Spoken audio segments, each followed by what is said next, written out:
what I was excited to talk to you about to get you on the podcast. You started in radio like me. You started, by the way, mid-market radio. Yeah. What market did you start in? I started, my first ever radio internship was Tallahassee, Florida. Okay. Then I moved up to Birmingham. Now you're from... Which is market 70. It's market 59, 49 now. But that's before they did the redistricting.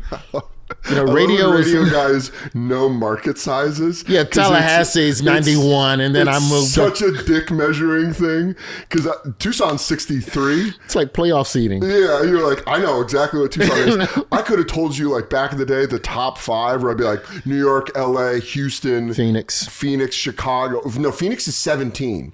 Phoenix dropped. Phoenix dropped. Well, when I'm thinking TV. I'm thinking TV. Phoenix. I think Phoenix is top 10. So TV. when you were living in Florida. Yeah, I was in college. You were in college. I was in college. So same. Yeah, I created the internship at that radio station. And it's just because when you were at college, you weren't doing stand-up yet. A little bit. You had tried it.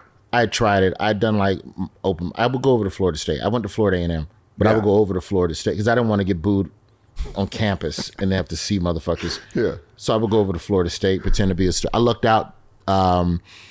These 2 people that ran student activities for Florida State, they were from Birmingham. Okay. And that's where you grew up. Correct.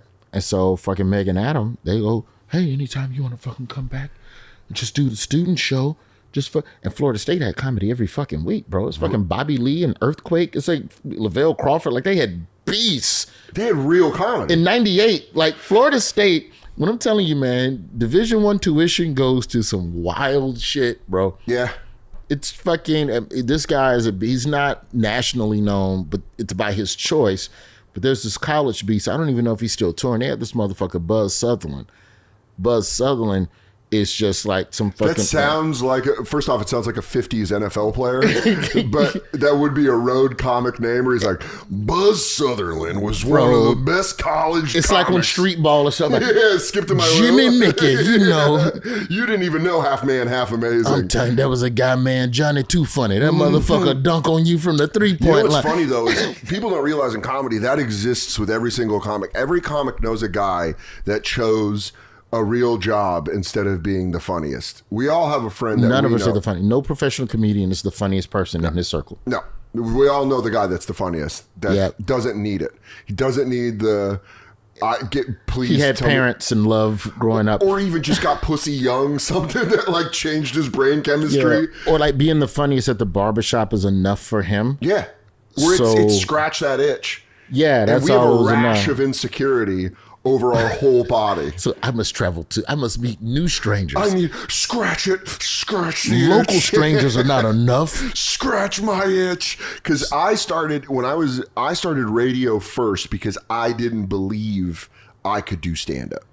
I was like, let me get into radio because I wanted a job that was fun, that I didn't hate, and I was like, oh, well, radio. I love radio. Bro, I kept a foot in radio for 12 years. That's...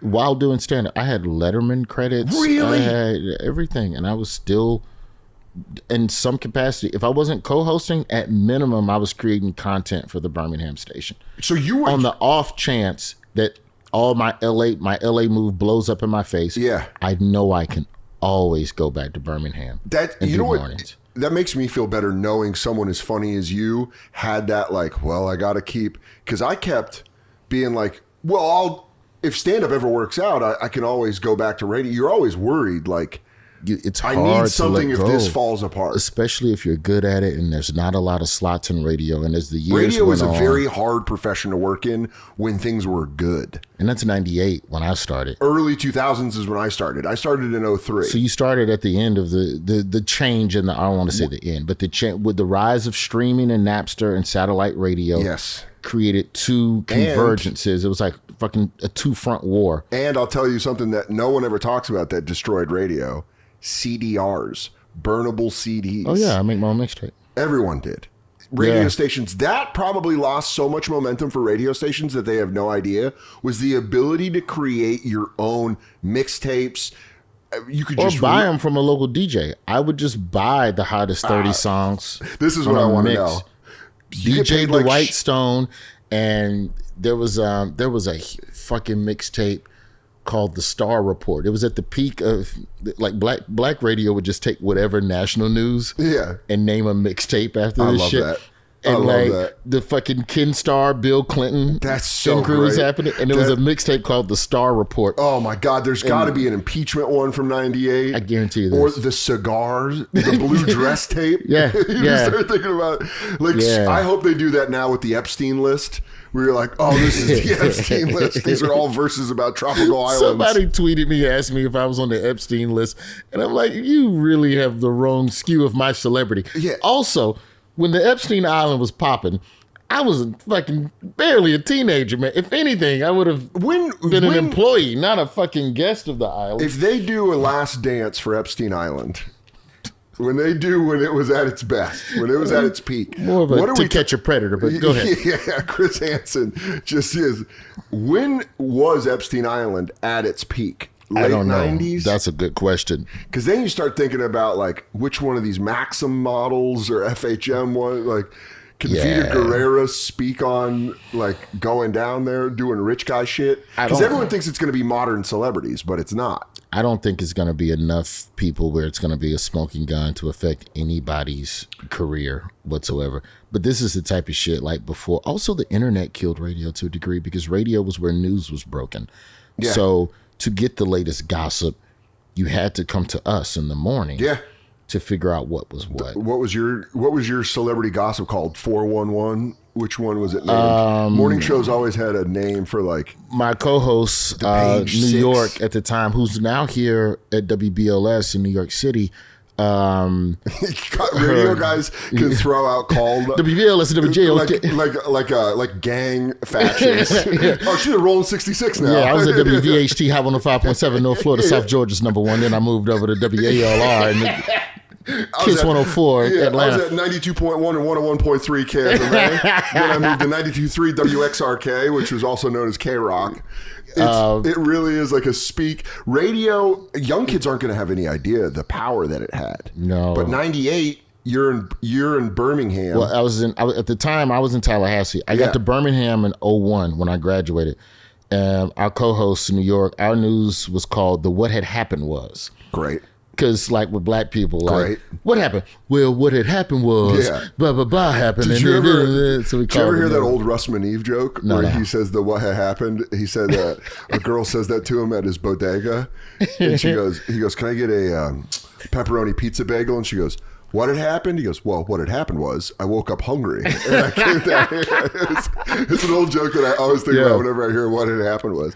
But so I did radio. So you graduate 01. I graduate 01. I move back home. I get an internship off of a lie to the comedy club. Because at the time, so Ricky Smiley, who is a syndicated legend now and stand-up comic, and you know, he's walked the walk. But chose radio as the more, if we're talking a 60-40 ratio of income, he's a radio guy. He'd lean more, he'd go do a live remote before he'd go do a gig. Correct. And he still does a live touring, but at the time, that was the rise of Ricky in the South. So Ricky Smiley is and is still comedy god in Birmingham, Alabama. Okay. He was the first one from that market to really break through nationally. So when he left... get you shut down at the Stardome. No bullshit. Like you fucking Ricky could make a call and I love that old school comedy. Hey man, we got to pull you off the show tonight. I love that old school. We heard small town one guy running shit. We heard you did some of Johnny Too Funny's material from last week. So you and Ricky were stealing off Johnny. Yeah. But you know, back in those days, especially black comics, motherfuckers would check you for stealing jokes. They would pull up to your fucking show and fight you. Like all of this back and forth over the internet, and that's my joke, and let's compare clips. No, I'm gonna just show up and I'm gonna beat the shit out of you, and then I'm gonna tell everybody that I beat the shit out of you. Now you're persona non grata, at half of the rooms where you can work. But it's funny to know that someone got their ass whooped for being like, yeah, you ever a pussy gets wet like this? It's like doing that bit. That's the joke that got you beat up. Where you're like, you ever what got your ass kicked? Well, I was doing this joke about you ever fuck a girl and her eyes roll back in her head, and it turns out there's two comedians. I'm not going to name their names. I'll tell you off air. Yes, which I will get. They got into we decided to stay with their argument instead of going to commercials or playing music. And this is back before we kept logs and so for those of you who don't know, working in radio, commercial logs are the most important thing. Once they were introduced, it's the law. It's how the station makes money. It's how everything they will say cursing, whatever you want to call it, is secondary on air. Like if you cuss on air, don't miss your spots. It's not as bad as if you miss spots. If you miss the log, if you miss the commercials. They add timeouts to NFL games just to play more spots. So that's how important. Radio is like, you do not fuck up a log. So if you guys chose just to keep going. These two motherfuckers got into an argument. And the guy that was in studio was a guest. He's performing at the Stardome in Birmingham. Yeah. And he gets to talking shit about a local guy. Okay. So you're talking shit about a local on his station where he can listen. You're a guest in my city and you're talking shit about me on my radio station. Yeah. Oh, motherfucker, I'm gonna call the station. Oh. And they got into a 20-minute argument about who was the first to pull their pants up really, really high on stage. That was the bit. It's never going to be something crazy original, or it's always something like hacky and like, yeah, who was the first one to fuck the stool? Me or you? The goofy teeth in your mouth, and then like the redneck hillbilly teeth you can put in your mouth. Yeah, it was that. Like one of them does a bit where they put the hillbilly teeth in and hitch their pants up. It's a hilarious bit, but it's physical comedy. Let's not argue the origins of. And for 20 minutes, these two motherfuckers went at it like rabid dogs. Then Judge Ricky Smiley. No, Ricky wasn't involved. I didn't know if they brought in the honorable Ricky Smiley to call. But it was a matter of principle. And a couple of months later, they happened to be performing in the same city, and they had a fight. That's the most details I can give you on here without people being able to go and back engineer who they are. My question is, what I'm saying is like, if you stole from me, we'd fight. Eventually, we are going to fight. Okay. You talking shit about me in my hometown. By the time I get to the radio station, you're going to be gone. That's cool. But sooner or later. And the motherfucker found him and they fucking fought.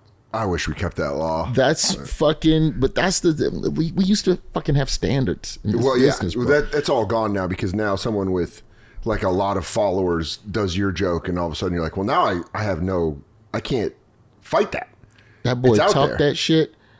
They talked that shit, and then one of them got knocked out at their merch table in front of their fans 3 months later. How do you not put a shirt over the knocked out body, take a picture, and sell that as the poster? If I'm snoozing, if I get put to sleep in front of my merch, take the picture, because we're selling more merch with that picture than we are without it. Like the Ghetto Boys when Bushwick got shot in the eye. Yeah, when they in the hospital with him on the cell phone. And they just put him on a gurney. He said, take the picture, album cover. Yeah, dude, that's what it is. If you get, because comedy, and you know, we always talk about this, comedy is always losing. That's why like this boom of cool comedy doesn't work, because you're supposed to be a loser. You're supposed to be the guy. It's funnier if you get knocked out than if you knock a guy out. And then tell the story. It's like how Chris Rock has a better story to tell than Will Smith. Yeah, if he would have been the Will Smith, that wouldn't have been funny. Yeah, if Chris had fought back and like won, that's still not a funny story. No, it's better if you're the victim. If you're the punchline, that's funnier. Yeah, but man, I did radio. Ricky leaves town to go start a new show. So now I'm the guy replacing Ricky. And so they do a huge... You're replacing a local legend.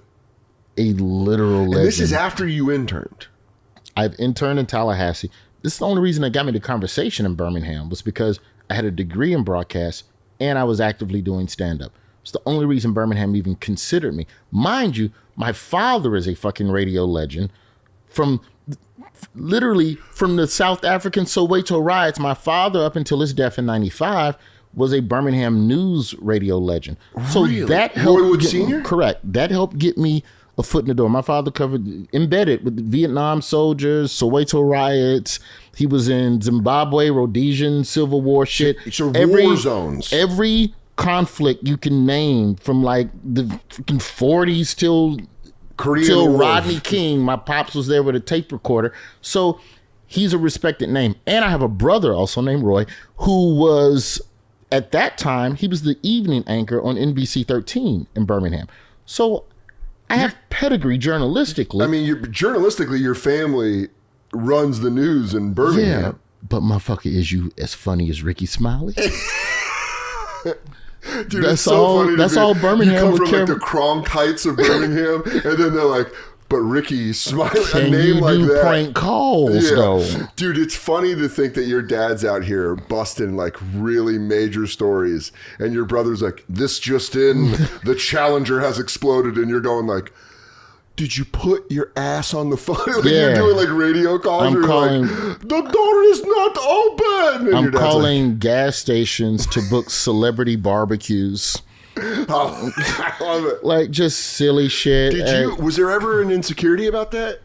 Was there ever like living in the shadow? Yeah, like because your family's like, your dad's like this journalistic. Yeah, but I grew up at that time in my 20s. I was 21. I had a chip on my shoulder about my pops, so I didn't care about the shadow. My goal was to eradicate his reputation. So you were like, watch me. It was on some good father, bad husband. So you know, my pops, our relationship was very two-sided. It wasn't as level as you would like for a relationship to be, but there was still a lot of respect professionally. Yeah, but that drives you to be like. But that drove me to be. I'm going to make them forget your name, not realizing that the more I rise, it only helps him because you cannot escape who you are. You cannot escape your father's junior. So it's like they're following the name all the way to the end to realize it's a different person. It took me almost 20 years to realize that his legacy is his legacy, and I'm just building my own, and they stand together. It's two buildings. It's not one building growing higher and shadowing the other. Like inevitably, if my legend grows, so does his, because I stand on his shoulders. At what point did you have that breakthrough? Because I'm coming from a completely opposite perspective where absentee father, gone, dead. I have the thing of like, well, I'm going to make my name. When I was young, 21, getting into comedy, it's like, well, I'm going to make this a name because. So I just know that in my 30s was when I was like, oh, this has nothing to do with him at all. Was it in your 30s that you realized that? Yeah, it was when I had my son. Really? It was long. I had my son till 37. Yeah. What am I, 45 now? Yeah. So it was somewhere around when I had my kid where it just reconstitutes fatherhood, and then you look back at the relationship and you're okay, well, there's some things I could have done better and some things he could have done better. Well, you know. Yeah, you start. Yeah, but because I have to take the best of him and also give that to my son. Sure. So it forced me to look at the good things about my dad. Yeah.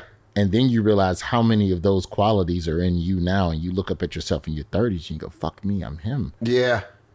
I'm the guy that rides around the city doing nothing but as many good deeds as possible in Birmingham. When I'm out in the grocery store, people speak to me. It's a friendship. Like Birmingham is different in that it's not a city where I think I'll ever be famous. Sure. I haven't performed there in 12 years because I don't think I could sell a ticket because everyone knows me. It's like, I'm your cousin. I'm your uncle. They're very familiar, but they would buy a ticket to see you in another city if they were there. And they would support me in a heartbeat. The Daily Show ratings, I fucking carried Alabama. On my back. Yeah. They go like, just someone keeping stats in the office at Comedy Central. Like, there's a spike in Alabama. Lord, Alabama's off the charts. Bro, we did an Alabama week. And we went down and covered the state of Alabama for a whole fucking week and just did stories focused on that community. And a lot of that is because of, like you said, everything's data now.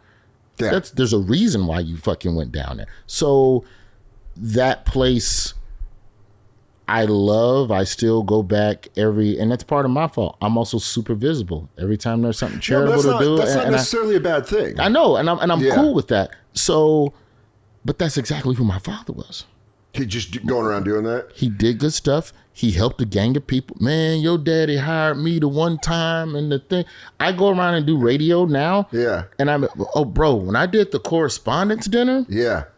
motherfucker, there is a table, American Urban Radio Network. My dad was one of the co-founders of the National Black Network, which in the 70s was a syndicated news channel dedicated to only delivering black news. It was the first of its kind. So the idea... If you sunburn, get the fuck out of there. Yeah. Your news will not be covered. So you freckly fucks, get out of here. They did. You freckled fucks. You freckle fucks got your own news. You freckled fucks. Go put on your SPF 50 and get the fuck out of our face. Bro, and keep in mind, this was in Chicago at WVON. My father was one of the people to give Don Cornelius some of the front money for Soul Train. Like, he was a good dude. Like, didn't take no producer credit, which you fucking should have. I mean, my God. First off, he didn't believe in idea, which I understand at the time. But it is funny. He's like, I have this friend Don, and his friend Don's like, what if there was a train? A soul train. That's pretty much what the conversation was. If they do the Don Cornelius biopic, and it's like Roy Wood Sr., I know you're not going to believe me. I wish you have to play your dad. I wish they would have put it in. There was a show on BET called American Soul. It went 2 or 3 seasons, and they showed the moment where Don met my dad. They added that to the series. They didn't show the moment where my dad turned down the Soul Train bread, but my father met Don Cornelius. Don Cornelius used to be a cop. He pulled my dad over for rolling through a stop sign. My pop goes, you have a nice voice, motherfucker. Come work at this radio station. Fuck this police shit. Don Cornelius says, bet. Starts doing radio. And then that began Don Cornelius's journey through media. And my father was one of the people he went to. Hey, give me a couple dollars. I got an idea. We're going to do some Dick Clark shit. Yeah. And my dad's like, all right, here's some money, but just bring it back. You want to be a producer? No, just bring me back my money. That ain't nobody gonna watch that shit. And then it becomes Soul Train. And became Soul Train. You know what's funny about that is deep voices are the only other thing besides being hot that get you jobs. Where you go like, like Pam Anderson got discovered at like a Toronto Argonauts football game on the big screen, and they were like, I didn't know that. Oh yeah, they like showed her, and everyone was like, "Who is that girl's gorgeous?" And then she became like the Molson Ice girl, and then off to the races. But it really is that thing where you're like, do you know why I pulled you over? And he goes, that's a great voice. And he's like, well, I'm just a cop. And then it's like, well, you got to it's the only other thing besides being sexy is having a voice that someone's like, I could listen to you read. Remember the golden voice guy? The homeless guy. Homeless guy in Cleveland? Yeah. And it turns out he was a radio guy that just partied his dick off out of the industry. It just fell off. They just fell off, and then he got all that money, and he's like, looks like I'm back to my old habits. When you fall off the wagon with that voice, looks like it's time to do cocaine again. Cocaine. I will snort that, please. I'm looking forward to doing that rail blow. So your dad basically was one of the reasons Soul Train. My dad is one of the backbones of black radio. That is. So you're doing the correspondence dinner. So I'm doing the correspondence dinner, and there's the American Urban Radio Network, the National Black Network, eventually through mergers and blah, blah, blah over the decades, became American Urban Radio Network, which is still standing to this day. And it's a collection of syndicated black content and of cross genres of formats of music. Yeah. And afterwards, just black person after black person after black person is just coming up to me and just going, your dad hired me, da, da, da, da. I first worked for your father, went da da da. Your father helped me with the da da da. Just countless motherfuckers just from across the country. So when you have a kid and you're trying to figure out, well, what's the best parts of me? And then you're comparing what's the best parts of your pops. And there's a lot of shit on the list that matches up. Yeah. You have to accept that you are him. Yeah. There is no erasing him. You literally are him. Yeah, yeah. You're 50% his DNA. Yeah. So that's when I let go of the shit. But at the time in Birmingham, when I was 21 and I'm trying to get a job and I'm trying to replace Ricky Smiley, my point to all of that is that that's how huge Ricky Smiley was that I needed stand up, a degree in journalism, and my family reputation just to get a chance to even be thought that maybe you could replace Ricky and sit in that chair. I mean, that is a massive, being that young and replacing a legend is, especially at the time when radio's as big as it is, people don't realize that is a massive ask. Peak Howard Stern, Opie and Anthony. I mean, radio. Star and Buck Wild, Wendy Williams. Star and Buck Wild was Tom massive. Joyner, morning show. Big Boy on the Big West Boy Coast. was L.A. Kevin and Bean were at K-Rock L.A. Bubba Lovespawn. Bubba Don't even the give him love. He was running shit at the time. I mean, in Florida, you also had Mike Calta, who went by Cowhead. Yes. And then you had, up in Chicago, you had Cowman, what, the other cow? Oh, Man Cow. Man Cow. Yeah. You had Man Cow and Cowhead, but it was like an apocalyptic world when like different places run the territories. Where it's like that was what radio was. Game of Thrones. It's fiefdoms. It was, and it was like Stern was the first one to go syndicated, and then everyone followed, you know. And you had O&A syndicated. You had Star and Buck Wild were syndicated. Yeah, Big Tom Boy Joyner ran the South. Star and Buck Wild had the East Coast. Big Boy had everything west of Dallas. Russ Parr had kind of that middle Big 10, Big 12 territory. And I remember I was working in radio. I was in Tucson when Stern left K-Rock in New York and went to Sirius XM. And I remember them carving it up between Adam Carolla was the West Coast and David Lee Roth was the East Coast. Really? That's who they gave the East Coast At station? first. And then he failed so bad that they gave it away to people. But when I moved here in 07, I was doing the same thing where I was like, I need radio. I can't just do stand-up. Well, radio would help sell tickets. So my idea was this. If I could do prank calls as good as Ricky, then it'll give me the creative freedom to do everything else I want to do in radio. I wanted to do goofy songs and funny sketches and like take it back to that 1950s radio play type shit, but for urban radio. Sure. But that's a tough sell to a PD who just got fucking 5 years out of a guy who just every morning could just improv the most hilarious prank calls, and he would do funny calling characters. Oh fuck, Bob and Tom. Bob and Tom was a little later, like late 90s, early 2000s. But they made comics in a way that similar to O&A, where if you got on Bob and Tom and you had more relevant than Letterman. For me. Well, for touring.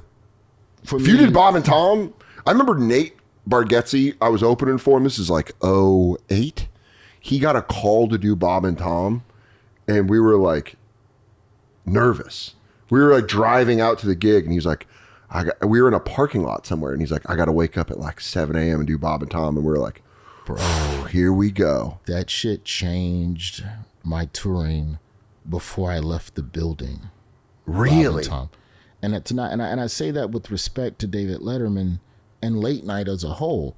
But by the time I did Letterman in 06, I'd already been on Bob and Tom for 2 years, so I could have a comparison of which one changed my life in a more instantaneous status.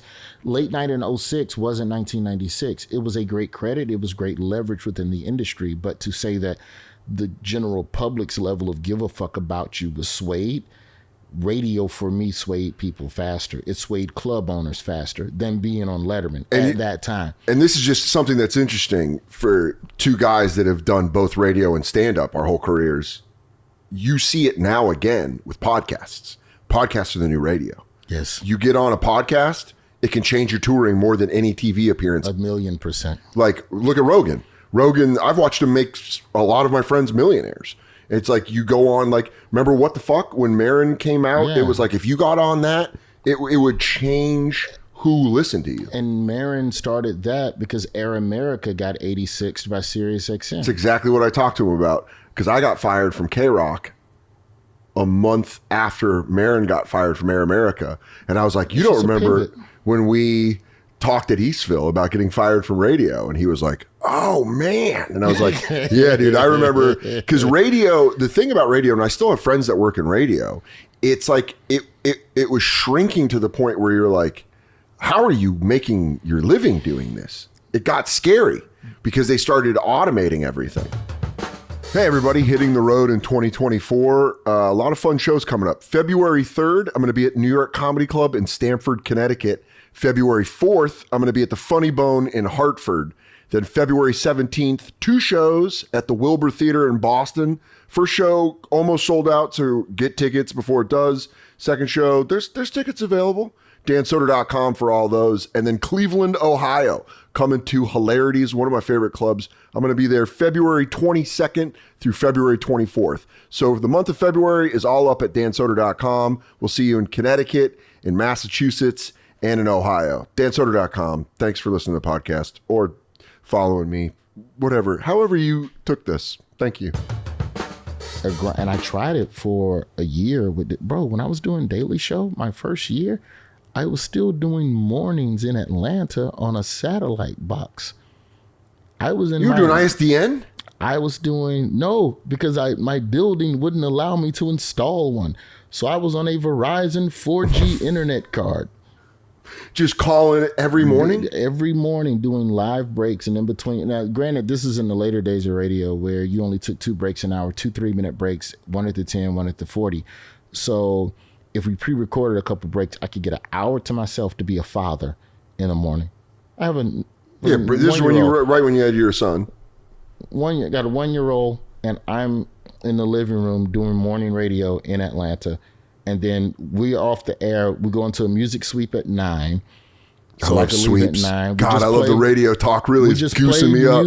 We just play music for an hour till 10 and play spots. So I would get off the air at 9, and I would be in morning meeting by 9:10. For the Daily Show. I'd be at the Daily Show, and then I would start my day at the Daily Show. So you worked 2 full-time jobs. And then I got off the Daily Show at 6, because in those days, whether you were on the show or not, you were either working on a piece or editing a piece. Is this when John's still the host? No, this is Trevor. This is all Trevor. First year Trevor. This is like late 2015, early 2016. And at this point, I would get off air at I would leave Daily Show at 6, come home, be a father till 8, and then I would hit the clubs because I had an hour special that I was polishing. So now I'm in the clubs till midnight. Then I lay down and I'd get back up at 5 in the morning, do my show prep for 30 minutes for Atlanta. At this point, I had to hire an intern from the show. I was paying him $50 to send me news stories. Just send me news stories. Send me 20 stories. Daddy's in now. And then I would get up and then I would fire up my old Verizon 4G card at 5:45 and be ready for the first break at 6:10. So you're going on air. I mean, you're going on air at 6 a.m. Yeah, live. And then you're basically working up until midnight with maybe 4 hours to yourself. On average, 4 hours. But how good did it feel to quit that? It felt good, but there was still the paranoia because I still didn't have the job security at Comedy Central yet. I'm still on first year rookie deal. So you're on a rookie contract and you're like, I got to get this. I got to quit radio because I need the mental real estate. Yeah. Well, to do comedy and Daily Show correctly. And if I do those correctly, I'll make more money. Sure. Which will cover quitting radio. Yeah. Now that's a theory. That's all you're operating on. Well, so as someone that, and both of us coming up doing radio, I think there's a part of it where you start writing it off where you don't think radio is an effort because you came up doing it wanting to do stand up. Yeah, so when you do stand up though, you're like I remember when I would do, I got Bonfire and I got Billions at the same time. Oof. And I remember going well, Bonfire's just hanging out. That's not work. This is me and Jay bullshitting for 2 hours. I got to work on the scene. I got to work on. Was twice a week, right? No, we did it 4 times, 4 shows a week, 2 hours a day. Oh Lord! So that's what I mean when I say And y'all weren't pre-recording because y'all took calls. Yeah, we took calls. We were live. So, but I got my final thing with radio through the Bonfire because I got fired from K-Rock in 2009, and I was like, I'm done with radio. The way they let us all go, the way it was we all knew it was coming, but they didn't want to tell us it was coming. So they just started laying people off in levels where you're like, hey, we all know you're going to wipe us out. Just tell us you're going to wipe us out so we can start looking. And they're like, nah, you're fine. And then music director gets fired. And then they hire someone else. Then he gets fired. They start doing format changes. That's why you got to leave, bro. When you feel that shit getting But weird. I was here. I was in New York. I was on air in New York where I wanted to do stand-up. And so the only other option would have been move to Des Moines and do afternoons at the rock station. Correct. So I was watching it slip away. So when I got fired from K-Rock, I was like, fuck radio. Radio's dead anyways. Yeah. And then got this opportunity with Sirius XM where they were like, do you want to do a show?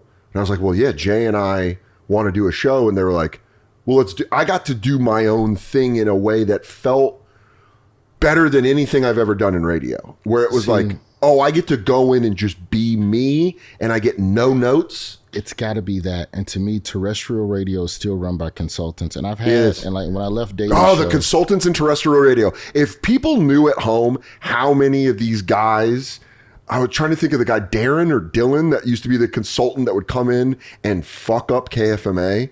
But then he would be like, I might be able to get Metallica for your big concert. But then he would like ruin all these great ideas. Yeah, radio stations pay private companies $500,000 to come in and tell them what they're doing right and wrong. Yes. Based on what they've observed at other stations that they're also That's contracted They're to trendsetters. evaluate. They don't know the actual station they're working with. They're just coming in and... Here's something that worked over there. Yeah. Try it here. But I understand why they do that, because 80% of radio stations are owned by 4 companies now. So when I was in radio, Clear Channel was the enemy. And then when I got fired, they changed to iHeartRadio. Yeah. I love radio. Motherfucker, you were ruining it. When you were Clear Channel, you were buying up every station and making it all the same. Yeah, every market plays the same. There's like a bucket of 120, 130 songs, and you can pull from that bucket and own. And they have different categories like power, gold, like they have like different, power news. Oh, dude, let's get into the programming talk. Yeah, I could do programming talk all day. Yeah, but there was a song that was the shit last year that you don't mind hearing again, that you're not quite tired of. Yes. That would be a power new versus new power new. And they would program it like boop boop boop 1 2 3 4 1 2 like 3. Snake schedule fantasy draft like 1 2 3 4 5 1 2 3 4 5 1 2 3. That's why when you listen, throwback jam. Yeah, 1 2 that's 3 why 4 when 5. anyone listens to radio and they go, well, they play all the long songs. You go like, well, it's actually that is true. It's by design. It's so that they can Do you think? And this is just a theory. Do you think if someone had the balls in terrestrial radio to go like, let's just open it up. Let's just get as close to breaking the FCC as possible, and let's let people program what they want to program, play what they want to play. You'd be betting your job.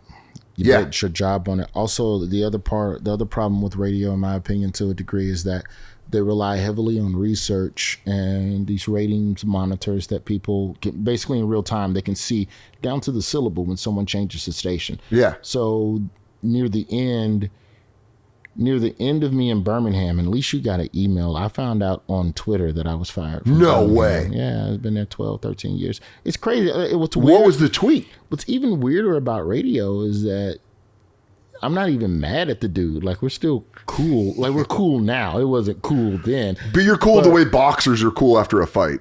Years later, in retrospect. Where you guys are both at a Nissan opening, man. and you guys are both shaking hands going, you beat the shit out of me. But I get it. You fired me partly because I moved to LA and I was doing the show on a sat line, and we both agreed that the show needed to be done locally to grow into syndication. But I felt you were reneging on syndication, and Steve Byrne offered me that fucking sitcom on TBS, and I lived in LA 7 years and didn't book shit. And the year I moved back home to do radio, finally as a host, Byrne offered me a sitcom. Yeah, that's great. You're bullshitting. So yeah, fire up the old Verizon card, motherfucker. Yeah. And I used to get up. You think the fucking Atlanta shit was crazy with Daily Show. When I was living in LA doing Sullivan and Son, I was up at 3 a.m. West Coast to do 5 a.m. show prep. Yeah. For an hour. We show prep for an hour because I was the host, so I had to be a little more thorough. And then we would do the show 4 hours. Then I would get up and go to rehearsal all day for multicam. And then have to wake up and do it again. And then do sets that night, bitch, because I'm in LA and I'm on a sitcom, so you can't lose this heat. You got to go out in the clubs. You know what? It was psychopath. You don't realize how exhausted you are. Like when... But it was like, God damn, I was doing it. And yeah, but that's the part that gets you through. But you see, like I think a lot of people and we've watched friends of ours get very famous and kind of fall off with stand-up. We won't name names, but we know people that have gotten really big and then their stand-up falls off a cliff and you realize, well, yeah, they're doing 40 things. They're not just doing stand-up. So, because you get all these opportunities, but people that see your stand-up at that moment maybe don't realize that you're hosting a morning show in Atlanta, you're on Sullivan and Sons, you're doing stand-up. So someone that just likes your stand-up is like, oh, I don't know. I can show you episodes of Sullivan and Sons where I'm about to fall asleep. I would love to break that down. I want to tell you right now, I will do a sleepy tape episode of this podcast, and we will come in and watch all the episodes where you are about to fall asleep. Because fucking season 1, the script was like 60 pages. I probably had 3 pages of lines. Yeah. So the extent of me in every episode of Sullivan and Son, it's just in the background drinking fucking ginger ale with TV foam on top. Yep. So it looks like beer. So I'm just drinking fucking ginger ale for 5 hours during the taping. And I'm just fucking sugar, pre-diabetic, nodding off. Yeah, you're just falling asleep. Like, get him another soda. And you go, my feet are tingling. Please don't do that. There was a lot of Billions where I would have like a 12-hour day with a line. And then I'm just in the background fake typing on a computer. And there's moments where it's like, dude, there's moments where I'm just like staring. It's hard. You can tell a couple episodes where I'm just like looking at the computer, and they're like, I couldn't even fake type. I was tired. Yeah, it was all worth it. But just if I got back into radio, I do miss it. I do miss the connection with people. That's the thing that I miss most, and that's the thing that I love the most about the Daily Show. But also became more difficult to do. Sure. Near the end of my run was... Well, you're also getting more exciting stuff, too. Like, because the job of correspondent, you're still going out and talking to people. But once we got into the guest host rhythm of the show, yeah, it was hard to gauge what story to send correspondent. Like, Klepper had his beat. But as a correspondent, you weren't going out the door as frequently. Sure. Because also you were needed at the barn to do sketches and do other interactive shit. And we were down a man because Jabuki had left. You know, Ronnie is doing Marvel movies and Crazy Rich Asian sequel. So we're operating on like an 8-man roster when we're supposed to be, full strength, supposed to be running 13. So I wasn't going out as much. So there's part of that human connection that like, yeah, I would love to get that back. But to get back in radio, it would be like, it's like Casino. When they asked De Niro to run the Tangiers, like, all right, if I do it, it's got to be my way. No interference. Yeah. My rules. My rule, yeah. That's what no one else can tell me what to do. It's my club. Do you see a De Niro Casino moment coming up? Like maybe when you're older and the touring for stand-up has calmed down and you've done stuff, would you move back to Birmingham and be the guy? I don't know if I would move back to Birmingham for radio specifically. I do know eventually I will end up back in Birmingham. That's where you're going to end up. I love the city too much and I care too much. Right now, we're trying to get, I hosted the All MLB Awards show. And David Perdue. I saw Dave in Atlanta. Yeah. And so part of my reasoning for doing that show was to start getting in the mix and building a relationship with Major League Baseball, because there's a lot of opportunities where baseball and, with CC Sabathia and the work that he's doing, we're trying to keep black kids, in the sport. And they're renovating Rickwood Field for the throwback game that they're doing next year. And that Rickwood's in Birmingham. That's the field where I grew up playing. Yeah. So there's a lot of good that could be done. And I think ultimately what my role is to the city of Birmingham, I am the middleman liaison between the city and the money faucets across the country. That's great, though. So that's what I'm trying to do. That's like an importance on the level of of what your dad did. Let me leverage my little bit of celebrity. Yeah. Hey, have you thought about Alabama for this? Yeah, you went out and spoke to the coastal elites, and you can bring their... Pretty much. You can bring their Epstein Island money into Birmingham. Jesus, don't. It's Major League Baseball. I'm sorry if you're on Epstein Island. Major League Baseball, you owe our family an apology, because Katie had a great season. What if Epstein's list just says... football? Yeah, you go, oh no. Like, no. Oh, Brady, Manning, all of them. Yeah, so like radio, bro, like getting that job in 01, like I lied to get because they audition a gang of people after Ricky leaves. They hire nobody. Yeah. And then I come to town like 2-3 months after the they're just like, we're just not going to have a comedian for a while, and we'll just have more comedian guests from the comedy club. Sure. And I go in, I go, hey man, I play the local club here. could I come in and audition? Here's my air check, which is like your audio resume. I have air check tapes in this at the top of that closet. I have about, I'm not joking when I tell you, 20 CDs that are all air check tapes. Just you talking on the radio. Just listen to me talk. Just me doing speed breaks at KFMA. So and K-Rock. He goes, thanks, man. We're really not looking for anybody right now. I go, well, can I just create content? Can I do news updates for you? Because that's what I was doing in Tallahassee. I was just hard news, like my Now pops. you're at the point of the interview where you're just going, let me in the building. Yeah, this isn't even an interview. Yeah. This is in the parking lot. Like I'm stalked this motherfucker at the staff entrance. Yeah. He's got his keys in his hand. He's like, what are you doing to me? 5:30 in the morning. Really? Samuel Mack. I fucking ambushed this motherfucker because that's what Ricky Smiley did.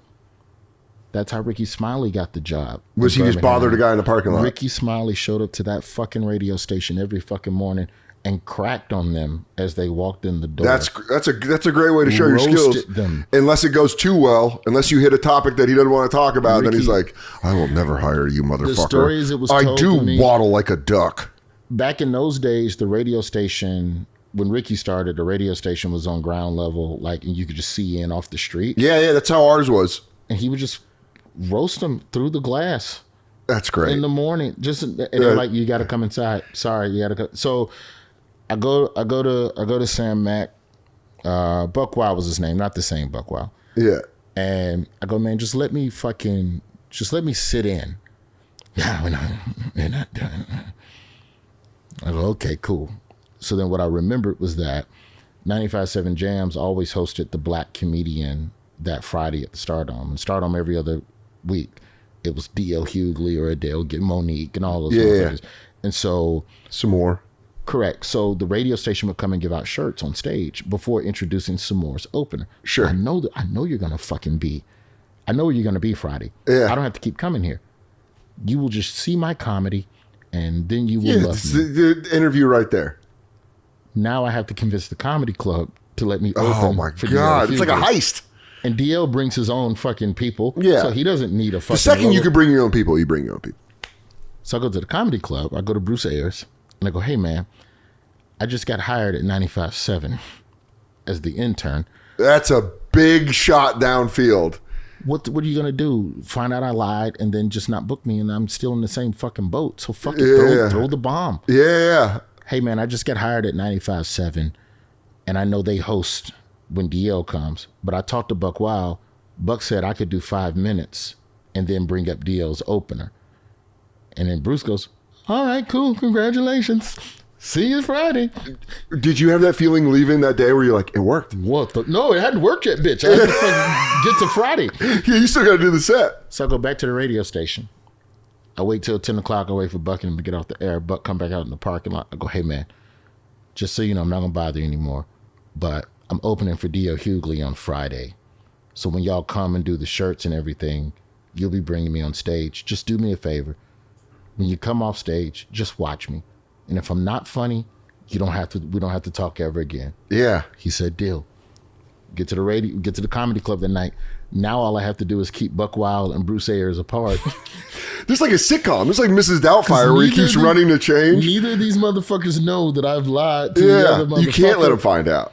Fucking Bruce comes backstage. Okay, so what are we doing? What's the order? And then I just spring up. Yeah, Buck's gonna go out and give out the shirts. He'll bring me up. I'll do 5. Beautiful. And DL, you cool? I think he had Malik S with him at the time. DL, and I'll bring up Malik. I'll bring you up. That's cool. DL, that's cool. That work. I'm gonna do a tight 3. I'm not even gonna do 5.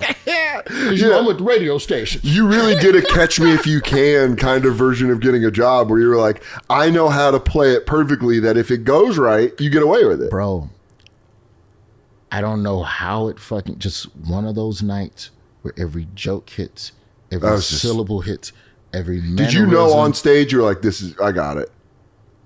Like, if he doesn't hire me, it's not because I wasn't funny. Yeah. I went out and I fucking did the job in front of Jam's listeners. This is D.L. Hughley. This is the blackest, the fucking... And I got home field advantage because I know everybody... Wouldn't have time for this in this pod, but because my mom bounced me around to so many schools growing up in Birmingham, I knew the whole city. Yeah. Because I've been to the east side. I went to school on the south side. I started on the west side. I went to the boys club with this guy. Played fucking You really are like the comedic mayor of Birmingham. So everyone at least knows me. You don't not already know me, and your fucking parents know my daddy. Yeah. So it's fucking home field advantage. I mean, crazy home field advantage. Like a homecoming game. I fucking crushed. That's great. I crushed that night.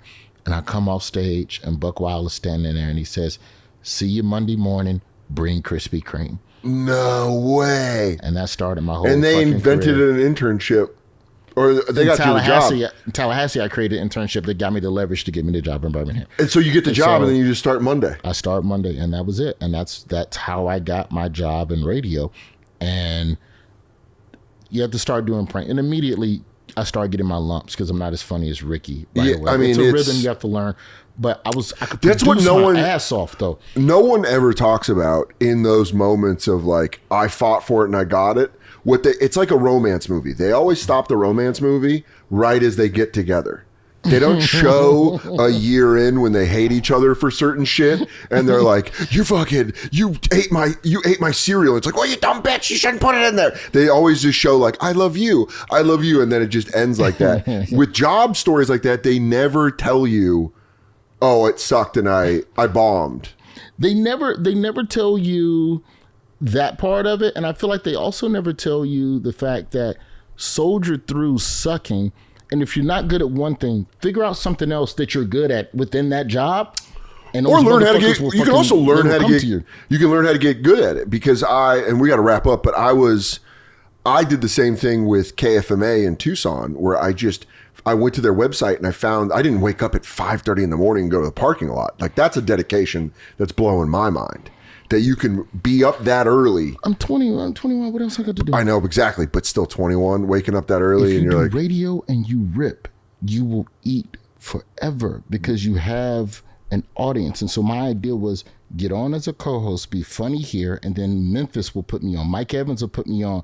I'm thinking of all the other local shows. If I do well here, then I know people in Atlanta will put me on the radio and I'll do well. Frank Ski will fuck with me because I'm funny over here. It's just a step. You keep going. And you rip in Atlanta, whatever bit I'm doing. And so the only thing I figured out was I could take my prank phone calls. At the time, this is pre-YouTube, pre-Napster, BearShare. I will put my pranks on my website for people to download after the show.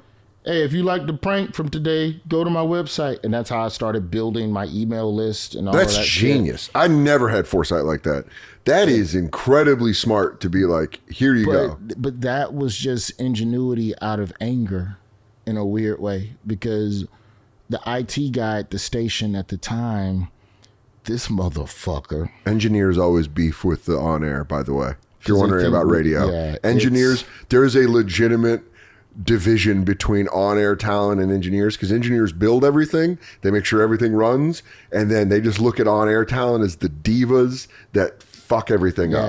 Greg Garcia, I hope you're doing all right, but we butted heads a lot, and he used to get real mad. I got stoned on commercial breaks when I worked at KFMA. He'd be like, it's unprofessional, you're with a bunch of fucking equipment, and I was like, shut the fuck up. Shut up, I'm gonna play Corn when we get back. I'm busting my ass on these prank phone calls, and we're only playing them once, and then we replay the best ones by request on Friday, but nothing else is being done with them. So they're just being tossed aside. So I go to the IT guy, I go, hey man, and this is before the idea of web traffic and creating content and a station needing to figure out how to draw people to the web. I mean, that's what killed radio.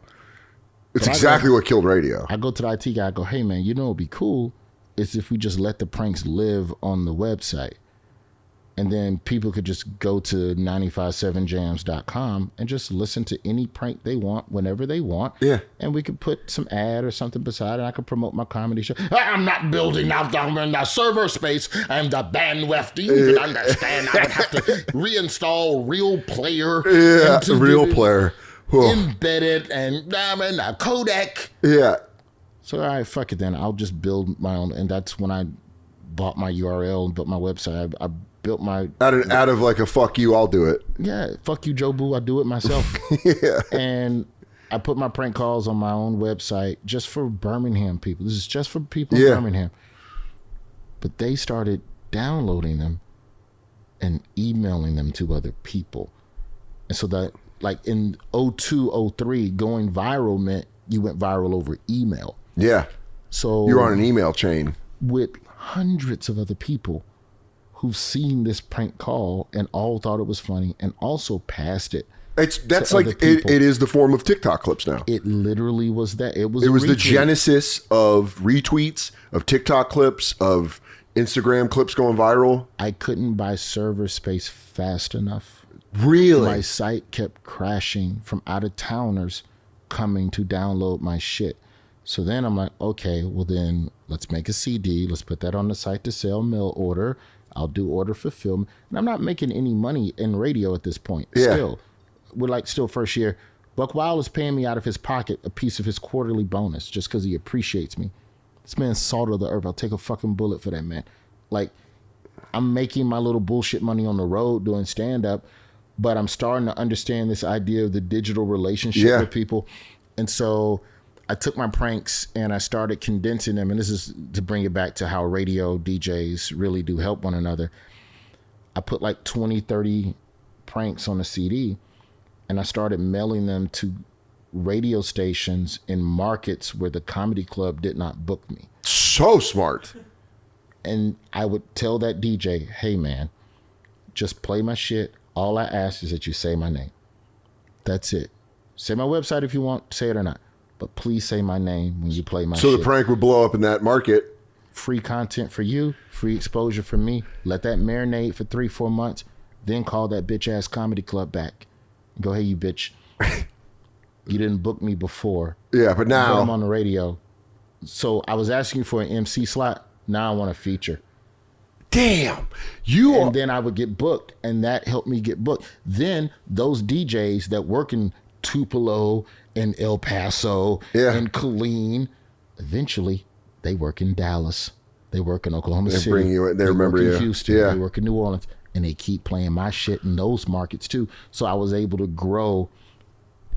I grew with the DJ as their career grew, so that my free content with them. I didn't harness it right, man. I was ahead of the What curve. are you talking about, harness it right? I'm listening to everything you did, and I'm like, I just legitimately got so stoned at every radio station. It was like, I'll just be funny on the mic. Nah. This is what you're saying, the map that you let out in the process is so well executed.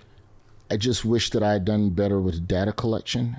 And then we all do. I put all my shit on YouTube, bro. In 2005, I had 150,000 YouTube followers. And then I got myself copyright striked because I just didn't value. Yeah. I didn't understand the value of the Listen, subs. I did a dumb thing like that when Comedy Central put out my hour special. Someone bootlegged it and put it on YouTube.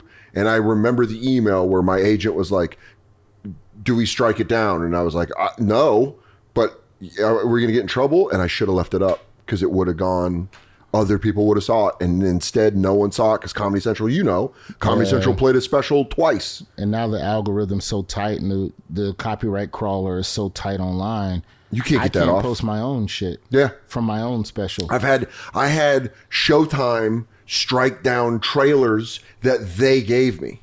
Two posts. Yeah.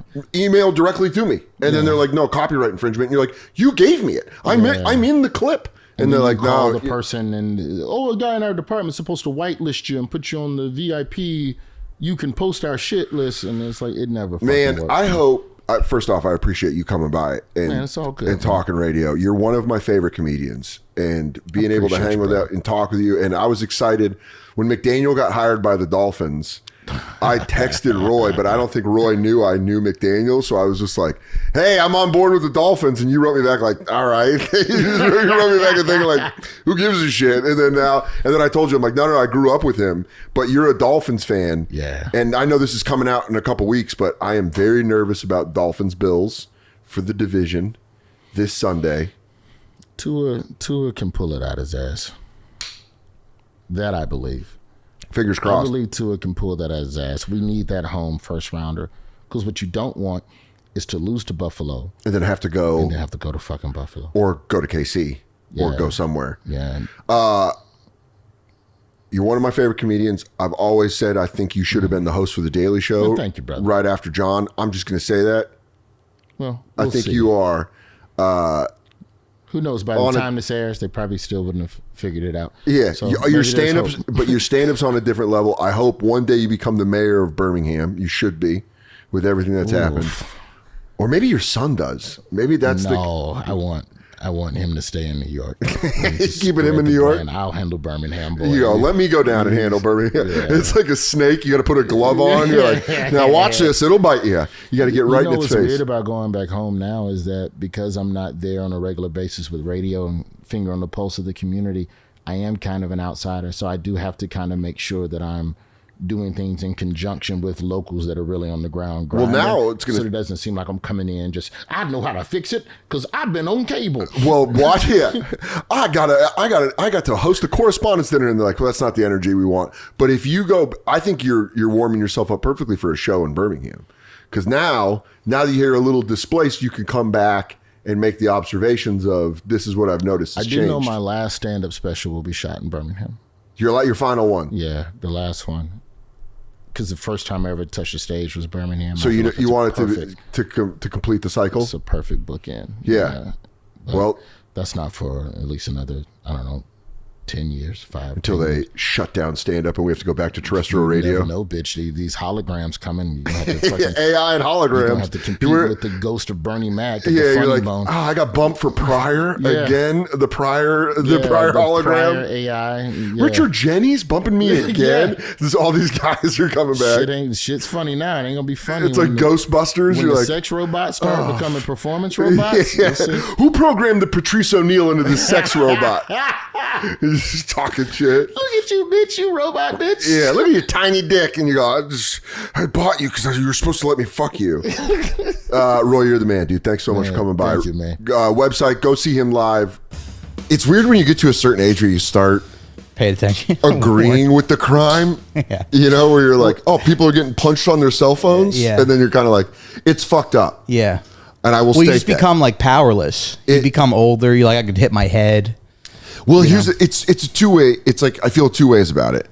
It's super fucked up. Yeah. I fantasize about catching the guy. Yeah. Don't you? You have like a real Charles Bronson moment where you're like, you have like a death wish. Sure. There's moments you start understanding Bernie gets a lot more. Where you're like, if I saw someone bullying someone on the train, Yeah. now what he did was wrong. That was an interesting story though. I mean, that was a big, because people were really divided about that. Well, I lived in Colorado, so I only heard about it years later in a 30 Rock joke. Yeah. Where what was the 30? I bet it's good. It was when Dennis, Liz's ex-boyfriend, pulled a guy off the tracks. Yeah. And then Jack was having a dinner for him. Mm-hmm. And he goes, Liz, this is the biggest hero New York has had since Bernie Getz. And I was like, oh. And then I was like, oh, that's the guy who shot people on the subway vigilante. Yeah. Yeah. Well, I mean, he was bad. It was bad. And But people- also at the time, I watched the documentary. It turns out he was did. like racist and was racist, He was yeah. like a fucking piece Yeah. of shit. he was a piece of shit. It's just a funny reference to me. Yeah. But also those kids were like, yeah, we were on the train because we wanted to rob people. Yeah. You know, but like he did go a little overboard. A little you know? much. Yeah. Shooting people's a little much. Yeah. But that's my whole point of... But one of them was on the ground. I think he shot him again. So I don't think any of the kids died, but one was like paralyzed. Yeah, one's paralyzed for a second. Do you imagine you're just trying to like rob some people? You're just trying having to a commit day petty out. crime with your boys. You're just with your You're boys. freaking paralyzed. You're having a summer rob. Yeah. Guys, let's go have a summer robbery. And then this fucking nerd shoots this you on the nerd. ground. Yeah. Also, it's got to be a thing where you're like, oh, man. When he pulls out the gun and you're like trying to rob him, you're like, damn it. Yeah. Oh, this got real. Oh, I thought this was some cuck. Yeah, I thought this was good. It really is like it's like when something is harder than you expect it to be. Yeah. And you're like, I didn't know the difficulty level was going to be this high. I'm glad you brought this up because I know a little bit about this. Yeah. And like the kids approached him and they said, hey, you got $5? And he goes, yeah, I got $5 for all of you. And he starts shooting. Oh, there was a split second where all of them went, sweet. Yeah. Where all of them were like, hey, we're all going to get $5. Yeah. And then they're like, fuck. Mm-hmm. Yeah, that documentary I saw later. He's like, I got some candy too. Like, oh, nice. Oh, wow. And a free Metro card. Oh, my God. Yeah. Do you like lotto tickets? Yeah. By the way, you spilled on your shirt. I know. I just noticed it. But I noticed it so the people in the comments don't notice it. Yeah, Because that's what you got to right. think. You got to think into the future when someone's watching this episode. Why are we on camera now? Being a audio only broadcaster was great. It was the shit. Just hearing your voice, you go, God, nobody knows what I look like. Also- They're probably imagining a Chad. Or me being like, hey, Yeah. I'm a giant man instead of being a big boy with a weird head. Yeah. But the subway attacks, there's like that guy right now in New York who's punching women in the head. Yeah. And you're like, I fantasize about like catching him and beating the shit out of him because you're like, you just want to stomp his ass out. But then also, you're walking up the stairs. I and fantasize about catching him and like give him a little talking to, being like, "Hey, kid, is this what you want to do at your life?" giving him a finger to the face. Yeah. Hey, that's not okay. Yeah. And he goes, yeah, you're right. Don't you want to go to trade school? And he goes, yeah. Oh man, I didn't realize that should be the trade school commercial. Yeah. You catch a guy assaulting He's winding up to punch a woman. Hey, wait a minute. You know, there's a lot of money in computer engineering. Yeah. You can learn how to build cars. Yeah. That kind of stuff. And he's like, Hi, I'm Mike Racine for Queens Technical College. go to Queens Technical. Stop punching people in the head. But it's like a two-way thing where you're like, this guy's a piece of shit. Hi, Myrtle. Yeah. Myrtle loves Racine. Myrtle. Yeah. Myrtle, and also you're sweaty. You're basically like a giant salt lick. See? Myrtle, up here. You can't interrupt the podcast and not get on camera. Yeah. It's so funny when you lay down when you're sweaty. Like if I'm working out at home or something, they love licking the salty sweat off your head. I always think about the Todd Glass joke where he's like, oh, the dogs love you. You know it's just because they love salt. And he's like, okay. Hey, Myrtle, you can't just like chill right here. She sits here. This is how much of a spoiled dog she is. She knows if she sits in front of me, I'm just going to be like, hey, Myrtle. Yeah. You know what's funny, dude? I'm starting to like reconnect with my dog. Frankie? Frankie rules. In case you don't know, Mike has a Shar-Pei pug mix. Yeah. And he is... I mean, he's great, but he's like a great dog. He's like a designer dog that we spent a lot of money. He's like a hot... I asked you for advice if we should buy him or not when we were buying him, and you were like, "I love Shar-Peis." Shar-Peis are great, dude. Yeah. I love extra skin on a dog. Yeah. She's got a bunch of fucking neck skin that you're just like, where's it get all this? Yeah. As a dog, you're like, it's like cookie dough for the dog world. You're like, look at all this shit. And they're like, My favorite in college, there was a dog named Boyo, who was a German Shepherd Shar-Pei mix. That's and cool. I was like, he looked like... You can mix a Shar-Pei with anything. It looks pretty sweet. Yeah, where they go like, it's all like long. And they're like, because regular Shar-Peis are a problem. Don't you have to like clean their folds and shit? I think so. And like you got to make sure they're like dry. Yeah. Because when we got him, my aunt was like, there was a woman that I worked with and she had Shar-Peis and she could never get them to live past like 2 years. And she took really good care of them. And they would just die on her. You ever think she sucks at owning dogs? And she's like, no, I just think it's Shar-Peis. Yeah. Do you judge people a little bit when their dogs die early? Yeah. Yeah. But also... There's a lot of people that seems to happen to. Really? There's a couple people that they just social lose dogs media. They're just always posting about their dead dog. Got one. It's like that South Park thing where he's like, and it's gone. Yeah. Yeah. Because if you get a dog, I expect it to at least live 10 years. Yeah. Yeah. How old's Frankie? 6? He's 6. Yeah. Myrtle's 4. Yeah. 10 is like baseline for me. Yeah, right. Get to 10. But 10 years goes by so fast. Dude, my mom's dog, Riley's 17. Really?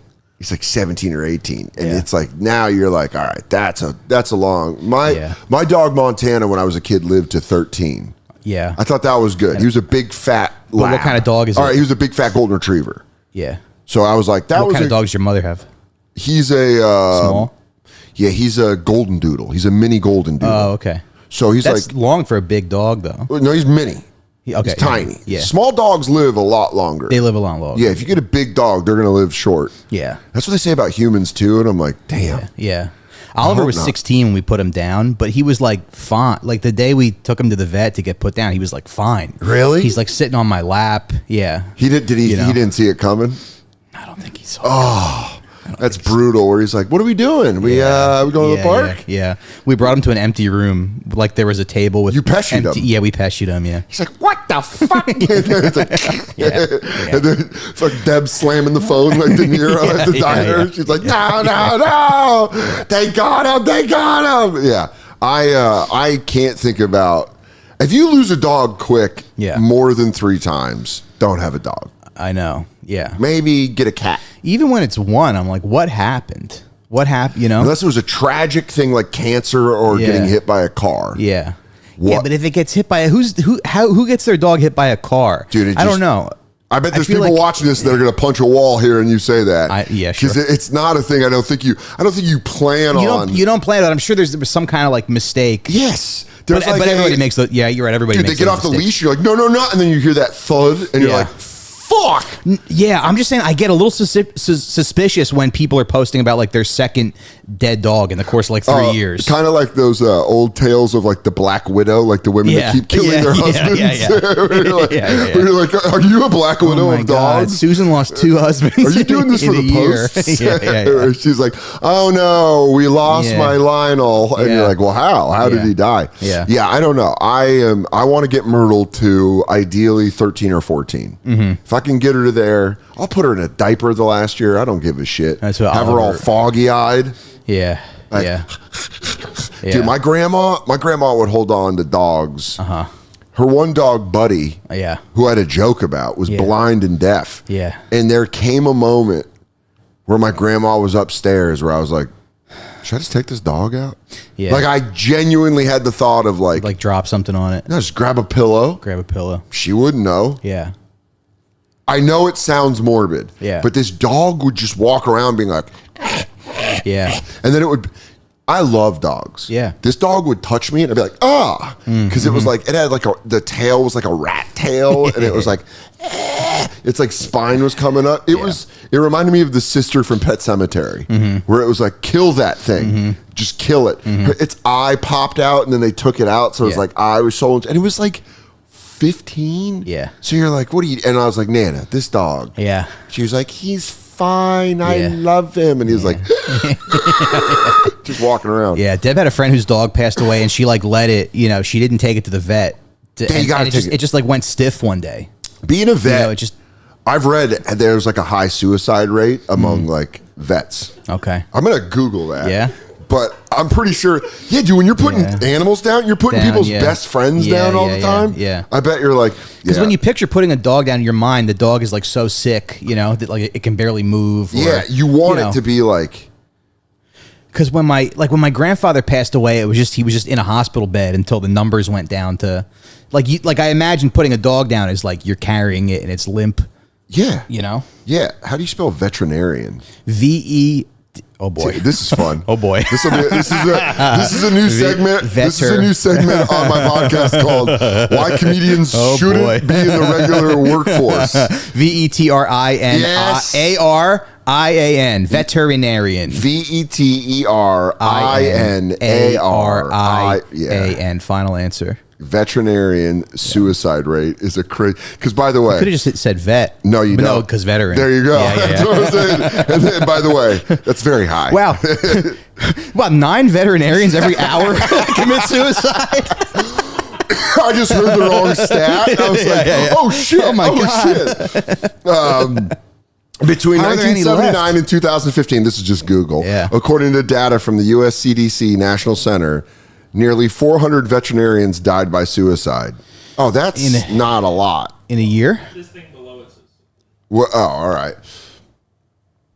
Occupational stressors like burnout and compassion fatigue, access to euthanasia drugs. Yeah, because dude, you put yourself to sleep. Compassion fatigue. Yeah. But it is. When you're watching, pets to people are the most important thing. Yeah. So you're watching on a daily basis. You have to. It's like assisted suicide. Yeah. If you were killing people's family members, like putting down people's which, by the way, let me say this. It's kind of what hospice is. These people that work in hospice, like that's a tough fucking job because Until it's not. until you have compassion fatigue. What is compassion? I imagine you just don't have I think it's just kind of like you become apathetic. You just kind of become like, well, this is like what we have to do. Yeah. You become a motherfucking G. Yeah. You become Just cold. like- you just become Ivan Drago. You're like, if she dies, she dies. Yeah. But my grandma, she was 97 and she started having kidney failure. And I talked to the doctor, and the doctor's like, she's having renal failure it's like gonna happen. Do you want to put her on dialysis? And I was like, I don't know. What do you think? He's like, nah. Yeah. But he really hit me with like a quick like, Yeah. I don't know. Maybe we just let her go. Yeah. And you're like, damn, that's dark. Yeah. But the dude, I could have, honestly, in my head, I was on the phone with him. Yeah. I could have just seen him eating a sandwich and like putting it down and being Yeah. I'd let her go. Yeah. But Do you remember that episode of Rugrats where they lose Spike and they go to the dog catcher and then he's like, I'll let you know if he turns up, and they leave and he's like, why do I have to care so much? yeah. Yeah. But that's, I mean, I imagine being a veterinarian, you care a lot. Yeah. You care so much that you're like, shit. Yeah. It's your best friend. You're like watching people dude, when this fatso goes, I'm going to be a mess. Yeah. I'm going to be a mess for a while. Yeah. Katie and I are going to be inconsolable for like a week. I know. I'll probably start doing heroin. Yeah. Because with my kid, I get a lot of like, I don't want you, I want mommy, no daddy, And that kind of makes it easier where if you're like, hey, you get put in a sex trade. You end up at you want daddy now. Yeah, you end up at a Diddy party. You know who's better than Diddy daddy? Yeah. Now that you're on the boat from Taken, I bet you want daddy now. That's so funny where he goes, do you remember when you said you liked your mother more? She goes, Dad, please. He goes, I remember a 3-year-old girl that said, I want mommy. I want mommy, not daddy. Here's your mother. And she goes, no! Yeah, He's on the phone with her mom. Yeah, you want your bitch mom now, don't you? Divorced dad. Just kidding, sweetheart. Just kidding. You're going to be taken. I'll rip through the Armenian mob or whatever they are. Yeah. It's, I mean, dude, the thought of having to consistently watch people go through that and you've got the drugs, you know how to administer them. Yeah. You're probably like, Yeah. I don't know. I might do it. Yeah. Like, do you think the more you're exposed, I mean, it's what it is. The more you're exposed to it. Yeah. Do you think there's higher school shootings because of videos like Faces of Death and all that stuff? Like kids. I don't think so. 'Cause no one's really watching that anymore, right? Yeah, but now they see way more fucked up shit. Yeah. Did you see Canada's euthanasia laws for people? Experts troubled by Canada's euthanasia laws. They have a history of depression, but none life-threatening. Was hospitalized over fears he might be suicidal. He asked his brother to bust him out. Within a month, Nicholas submitted a request to be euthanized, and he was killed. Oh yeah, you can just. Well, they have those death pods now. And yeah. Where you can just it's kind of dark. Yeah, but that's like, I'm kind of down with that for certain people that are in extreme As long pain. as it's not like super lenient. Yeah, you can't be like casually. I lost my job. Yeah, or you're like, the Niners lost the Super Bowl. Yeah, You want to yeah. do me in? Yeah. Hey, can you finish me off? Dude, this is a crazy one I was just telling Mike about. There was a guy in South America who got caught with a bunch of exotic animals. Tarantulas, ferrets, like all this shit he wasn't supposed to have, but he also had a bunch of snakes. And they were like, gonna put him in prison for over 25 years. Yeah. He like knew he was gonna get a massive prison sentence. Yeah. They arrest him. Yeah. And then he goes, hey, can I at least go feed my snakes before you take me to jail? And the cops were like, sure. Yeah. And they took the handcuffs off and he put his arms in the cage and had his cobras bite him. And he killed himself. Oh, okay. With cobra venom. Oh, okay. Which, by the way, 12 hours. It's funny. You said cobras. I thought you were going to say like anacondas or like what's the snake that swallows you whole? Oh, yeah. He's like, blah, blah, they're pulling his feet. Slowly. They're like, fuck. You just see a thumbs up in the middle of his, or a middle finger. He's like, suck my dick, cops. And the outline of I'm the out of here. Like, and the snake's like, It's got to be. Do you He's ever, like, bye-bye, sucker. It looks to me like I'm going to die. You wonder if do you think anacondas are self-conscious about the way they eat? Where like if someone's watching them, they're like, "Can you please not watch?" It's like a giant thing going down. Like, don't look at me, please. Wait, so snakes, they're either venomous, they'll swallow you, or they strangle you? Or they're just slippery. No, because they're slippery, quick little motherfuckers. Yeah. But that's probably one of the most clever ways to kill yourself. Yeah. Is like death by cop. Because who hasn't thought about death by cop? If you're facing like over 5-10 years in prison, you go like, do I pull the fake gun and pop? But death by a cobra? It's pretty. And maybe my family gets a little money because they're like another person of color murdered by the police. Yeah, an Italian guy. Dude, that'd be grabbing at straws. I want you to know he was also Southern Italian. Who's like Italian Al Sharpton? Is there one? I don't know. Oh, they need one. Salino and Barnes? Is Salino dead or is Barnes dead? Barnes is dead. He died in a plane crash. Did he really? Yeah. They got to sue that company. When you look at the Because they're injury attorneys. yeah, when you look at the list and you go, Oh shit! fuck. Rich It Barnes. could've been- You go, not Barnes from Salino and Barnes. It's fuck. 888. Wait. You're like, hold on, it's not plane crash attorney. Yeah, It's well, it's not. Yeah, I mean, if you're gonna go to prison for 25 years, yeah. clever way is to have a snake bite you. But why do you get thrown in jail for 25 years because you love animals? I mean, that's the only time I'm like a libertarian when I hear think about. it's because all those animals are very dangerous. Yeah. I think that's like because he had like an alligator. I have the article right here. Yeah. The guy had like an alligator. Because in Tiger King, there's a shot where like there's a little wiener dog walking around near the tiger. I mean, but that whole documentary. What the hell's going on here? So But I guess when you're getting enough Lunchables from he had been Walmart. he had been under investigation for burglary and theft, and Yeah. then they searched his home, burglary and theft, and they and illegal activities involving exotic animals. This is in South Africa. Oh, It's South Africa. he was fucking him, I guess. You South think? Africa. You think he was fucking him? I don't know. What other illegal things you do with exotic animals? I don't know, but I don't know why you think it's just fucking. I don't know why he's like, hey, I heard this guy's fucking snakes. I bet he was. Also, you get like a snake job. I wonder if a python wraps around, you go like, oh fuck, you're tight. Oh, you're so fucking tight. And then you're like, So a source close to the investigation said the guy knew the offenses he'd be charged with would be much more serious, that many of the snakes and animals he had could put him behind bars for 25 years. You mind if I feed my snakes? And they're like, hey, no problem. I can't see what's wrong with it. And he's like, feast. How do you just like piss off your snake? You're like, fuck you. And he's like, yeah. And you're like, thank you. Yeah. But dude, 12 hours. There's some kind of slur for snakes. Yeah. Yeah. You fucking little lizard bitch. And he's like, don't call me that. He was 28. He got bitten by his own snakes. Okay. And they said it took 12 hours. 12 hours for him to die. Oh, they also found that he had over 60 snakes along with a crocodile. Now that's the way to go. Yeah. Have a crocodile kill you, jump in and be like, do me in. He won't eat unless I put my head in his mouth. Oh, sorry, real quick. I have to just go give him a kiss on the cheek. He's like, does the fucking the spin, the death roll. He really likes when I pinch his penis a little bit. Oh, don't worry. Before I go, do you mind if I give me my crocodile a little blowy on his wiener? He had tarantulas, hedgehogs, and ferrets. Okay. I wonder if ferrets, the ferrets... that's a kind of a wild card. Yeah, that one might be the sexual That's a little one. tacked on. Yeah. Hedgehogs, you wonder if they're watching and like, what's this guy doing? Yeah. Where's he going? Why is he going over the snake? Oh, God. Yeah. Dude, 12 hours. My kid at his preschool, they had a zoo guy come in. He had a hedgehog, a tortoise, and a wallaby with their baby.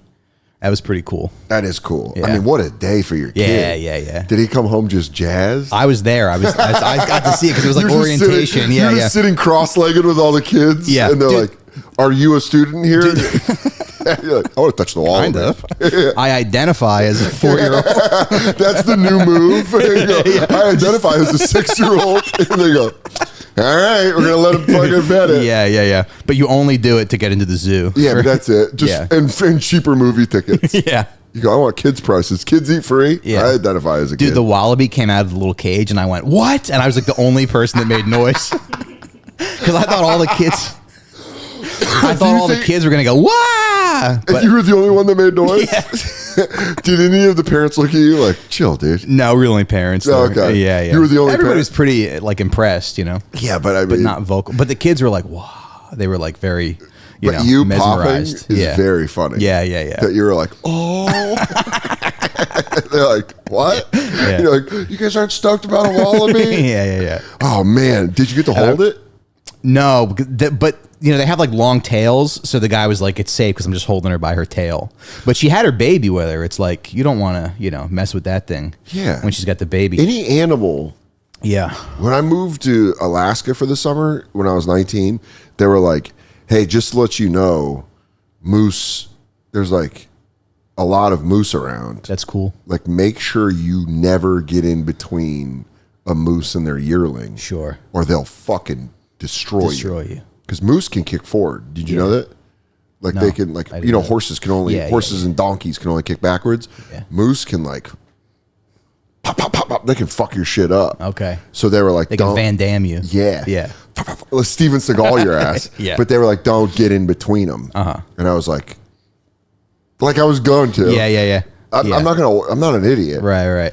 But they were like, if you see a moose, make sure you just don't walk in that path. Yeah. Like in between them, because they'll fuck your shit up. Okay. Because that would be getting killed by a wild animal. It's got to be a slow death. You're just like, there's a moment where you're laying there and you go like, fuck. What? Yeah. Why? Yeah. Why did I get in? We're getting fed to a lion. I bet you're like, I hope it's quick. Yeah, just But I doubt bite it. my neck first. Bite my neck, yeah. 'Cause you don't want them to start with a leg. No. And then work their way up. Yeah. Imagine if they started at the bottom and you got to feel them chew your dick off. And then you're like, ugh. You're just like bleeding out. But as they're biting your dick off in the back of in your head, you're like, maybe I'll survive. Yeah. You go, all right, can I live without a dick? Yeah. Like, You start imagining it. Yeah. You go, I could be a half person without a dick. Yeah. Because surviving would be the worst. Yeah. Dying by an attack like that, your friends have a cool story. Yeah. They go, Mike got eaten by a lion. Yeah. Even your son? Yeah. Your son grows up, becomes like a big game hunter. Yeah. That's the only way I'll excuse big game hunting. If one of your friends got killed. If you're like, I lost a friend on a safari. And to a I'd be giraffe. Like, dude, but you talk about like, you were just talking about clips online and how like it kind of dulls your emotions towards a thing. Yeah. Someone on Twitter just put a video up of an elephant stomping out a whole safari. Uh-huh. And you like see him filming the elephant. The elephant like runs along and then he just turns and comes and plows over this Jeep and just starts stomping on people. And you're like, I don't need to watch this. Yeah. I don't need to watch people. It's also crazy to think you're filming and you're like, we're safe in the Jeep. But at the end, if you get tossed from the Jeep and you're like filming it, like how did they get the footage? Yeah. You're like, I gotta. Oh, the footage was this. from inside the Jeep? Yeah. Oh, boy. They're like filming it and they're like, it was like two elderly people and another guy. And they were like, it just stomped them out. But they only attack you if they're like mad at you, right? Like if you fuck with them. How do we know? Yeah, I don't know. How does anyone know that? Elephant's like, dude, you don't fucking know me. Yeah. If I were an animal, I would take such offense to that. Yeah. I'm like, oh, is that my trait? Yeah. It's like you get shitty with an ex. Like when a girlfriend's like, you always do that. And you're like, do I always do that? I wonder if animals are like that with zoologists. Oh, is that my I'm peaceful. migration pattern, you bitch? Yeah. I'd get mad. I would attack. If I were an animal, Yeah. animals that attack, I get it. I ain't mad at you. Yeah. Dude, orcas, all that shit. It's like when an animal attacks, you're like, good for you. Okay. Yeah. You earned that. I know. We're so arrogant. Yeah. Yeah. We put them in Holding zoos. a wallaby by its tail. That's what I mean. Yeah. A wallaby by its tail with its kid in the room? Yeah. If a big animal came in and was a held little you back by your hair and Ben was just chilling, you'd be like, dude, come on, not Get in front off of my me. kid. Yeah. Just holding its tail. It's like, what are you fucking doing back there? Yeah.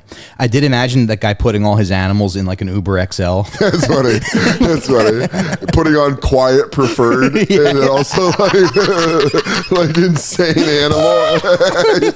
he's like, sorry, I don't need you talking. Yeah. I got some wild ones. Yeah. I mean, The driver's like, I'm not a mover. Yeah, stop it. I'm not Steve Irwin. He died from animal. God, I watched that Norm joke the other day about Steve Irwin dying. And he's like, you know who was mad about that? It's crocodiles. He's like, yeah, it wasn't even. He's like, did you hear the crocodile hunter died? And they're like, who got him? Steve? And he goes, No, some fruity, some fruity stingray. Okay, yeah. He did it on the day. I saw That's the clip funny. of him on the Daily Show doing it. Yeah. But yeah, man, if you get killed by an animal, I like when Attell goes, I think the crocodiles put a hit on him, so they used the stingray, the Puerto Rican of the sea. Yeah, it's one of my favorite lines. The Puerto Rican of the sea. Yeah, man. If an animal attacks you, it's first, that's sad. Second, what did you do? What did you do? Yeah. Did you do something? Because I heard a story. There was a lady that got attacked by an elephant, I think, in India. But I think what happened was the woman like threw rocks at the mother so the poachers could steal the baby.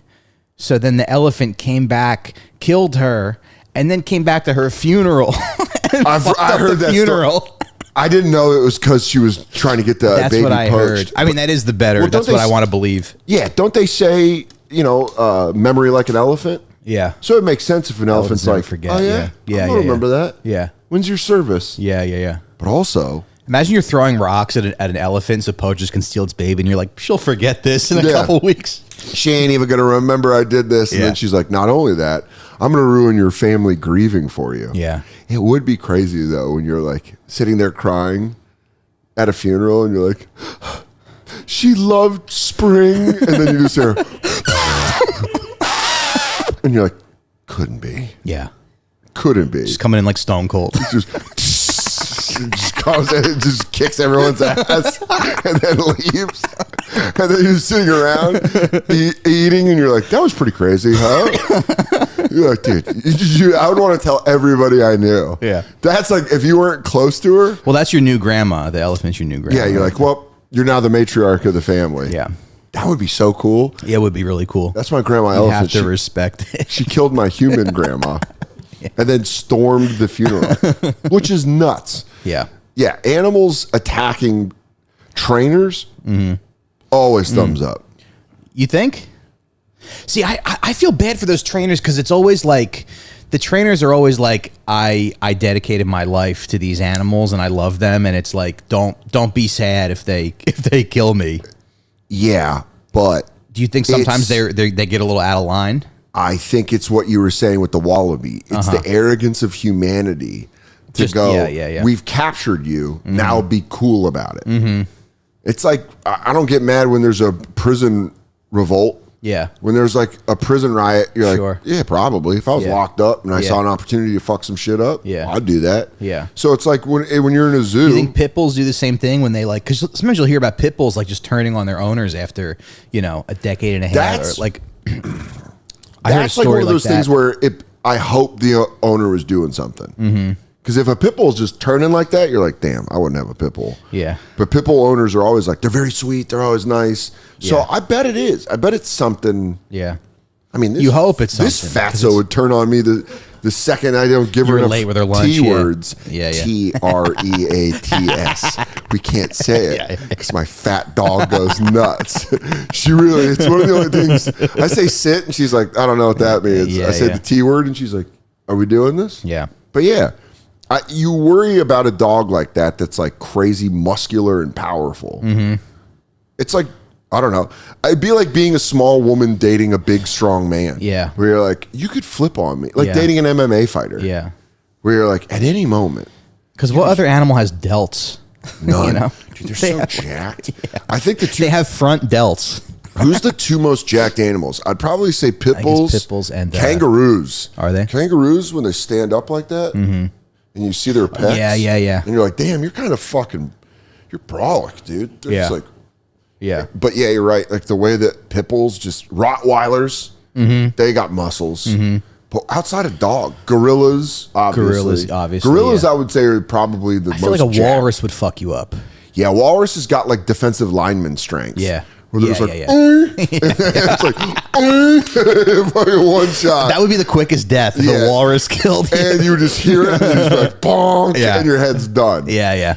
Walrus, I feel like it would be like fighting Butterbean, where you're like, you want to take it to a late round. Okay. You want to keep You wanna them at tire arm's it out. length. Yeah. Keep checking them. Yeah. And move. Yeah. Because you're right. One power shot. Yeah. What else? Hopefully you have a gun, but if you have the gun, what if like imagine the bullets just They got a bouncing lot of off lard, them. dude. Yeah. You can shoot them and it I might know. just stick in like that's Yeah. They're wearing permanent Kevlar. It's like shooting Darth Vader. Yeah, there's like pink. ping, ping, ping. And then they're like, oh. I'm telling you where the scariest thought, and I've had this nightmare, and this is like, whenever I have this thought, a little bit of fear Yeah.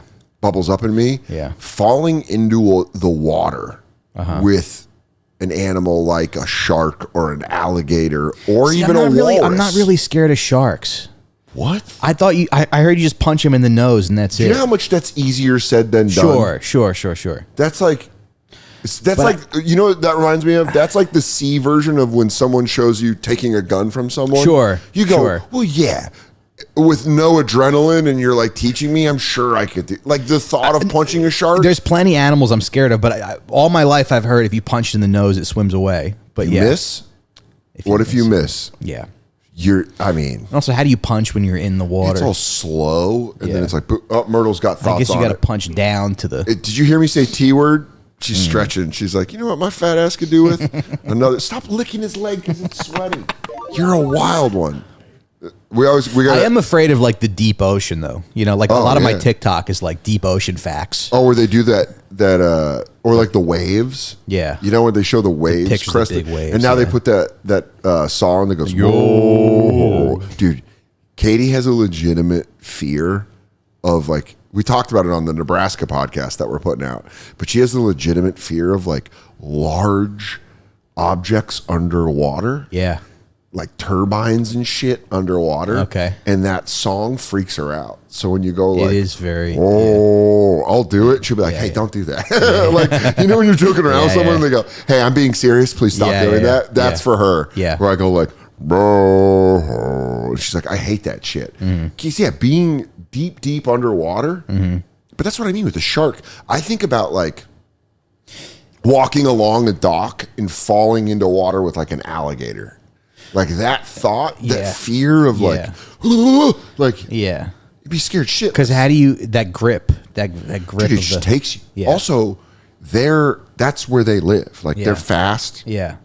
Fuck that. There was an alligator that it was in this this woman's like senior community in the pond in her senior community, and it went after her dog, and she got in between it, and the alligator like pulled her underwater and drowned her, and then he started cashing her Social Security checks. Who did? Oh, the alligator? Yeah. The alligator's like, yeah, it shows, it's like a Little Red Riding Hood. It's got little glasses and a gray wig. And it's like, I am Mary Louise. Yeah, dude, that's fucking wild. That's like, honestly, though, Sign. as a grandma that just died of acute renal failure, I would rather a croc got her. Yeah. Yeah. If they would have called you and I been don't like, want to drown though. listen, You know? I'm saying as a family member, Yeah. to get that call and to go, your Nana died by an alligator, I'd be like, fuck yeah. Yeah. Instead of like something regular. Yeah. I just really don't want to drown or suffocate. Yeah, that's got to be tough. It's gotta suck. I think about that with avalanches, Yeah. where you just like turn around and you're like, and I'm done. Yeah. Because you want to die on impact. You want to die on impact. Those are the two best case scenarios. If you're going to die naturally in your sleep, if you're going to die unnaturally, die on impact. Not like sitting there having to think Yeah. in rubble, being like, See, I feel like I prefer a car accident to dying in my sleep. Because Really? a car accident, it's like, as long as it's quick. sleep though, you don't even know. But sleep, you go, but sleep, you got to go to bed every. Like, imagine your grandmother going to bed every night, thinking like, I wonder. but that's what I'm saying. I think it happens in your sleep. You don't know. Yeah. You just go like, yeah, tomorrow I got to go to the cleaners. I got to go to the grocery store. And then you go, and then you're talking to your dad. You know, you're like hanging out with your uncle who you lost when you were a kid. And Yeah, you're like, yeah. What are you doing here? And you're Yeah. like, you're dead. Yeah. That'd be awesome. Yeah. Because you just transition way easy. You just go from being alive to dead without a thought. Okay. Yeah. Car accident, you're like, you know, there's that moment where you go, fuck, Yeah. and then it's over. I wouldn't mind that. You wouldn't Oh, mind shit. that? Yeah. Oh, shit. See a boulder coming at you. No. I just don't want anyone to like find my body. Well, that's going to happen regardless. Yeah. Unless you die. of Well, I an hope al- it's like an EMT or something. Unless you, Myrtle. Hey, Myrtle, Kennel. I don't want my wife to come home from work and I'm like brutally. There's blood all over our I apartment. mean, That's what I don't want. if a crocodile got into your house and she's like, hey, Mike, there's stuff. And it's just in the living room, like, doing that wide job. But at least she Yes, knows they what do. happened. Yeah. That might be better than like a person coming into my house. and Yeah, killing me. dude. Yeah. Dude, I had if you've ever had a friend get murdered, you're kind of like, you feel bad for whoever discovered them. Yeah. Because you're like, damn, dude. Yeah. Someone like just walked in. Because I would absolutely be the kind of guy that's having a conversation and then sees it.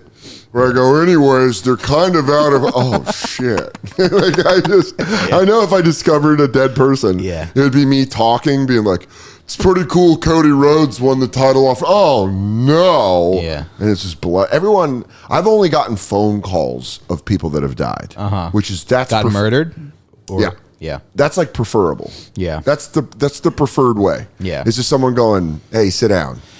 So-and-so got murdered. Yeah. And you're like, ugh. Yeah. Instead of finding it. Yeah.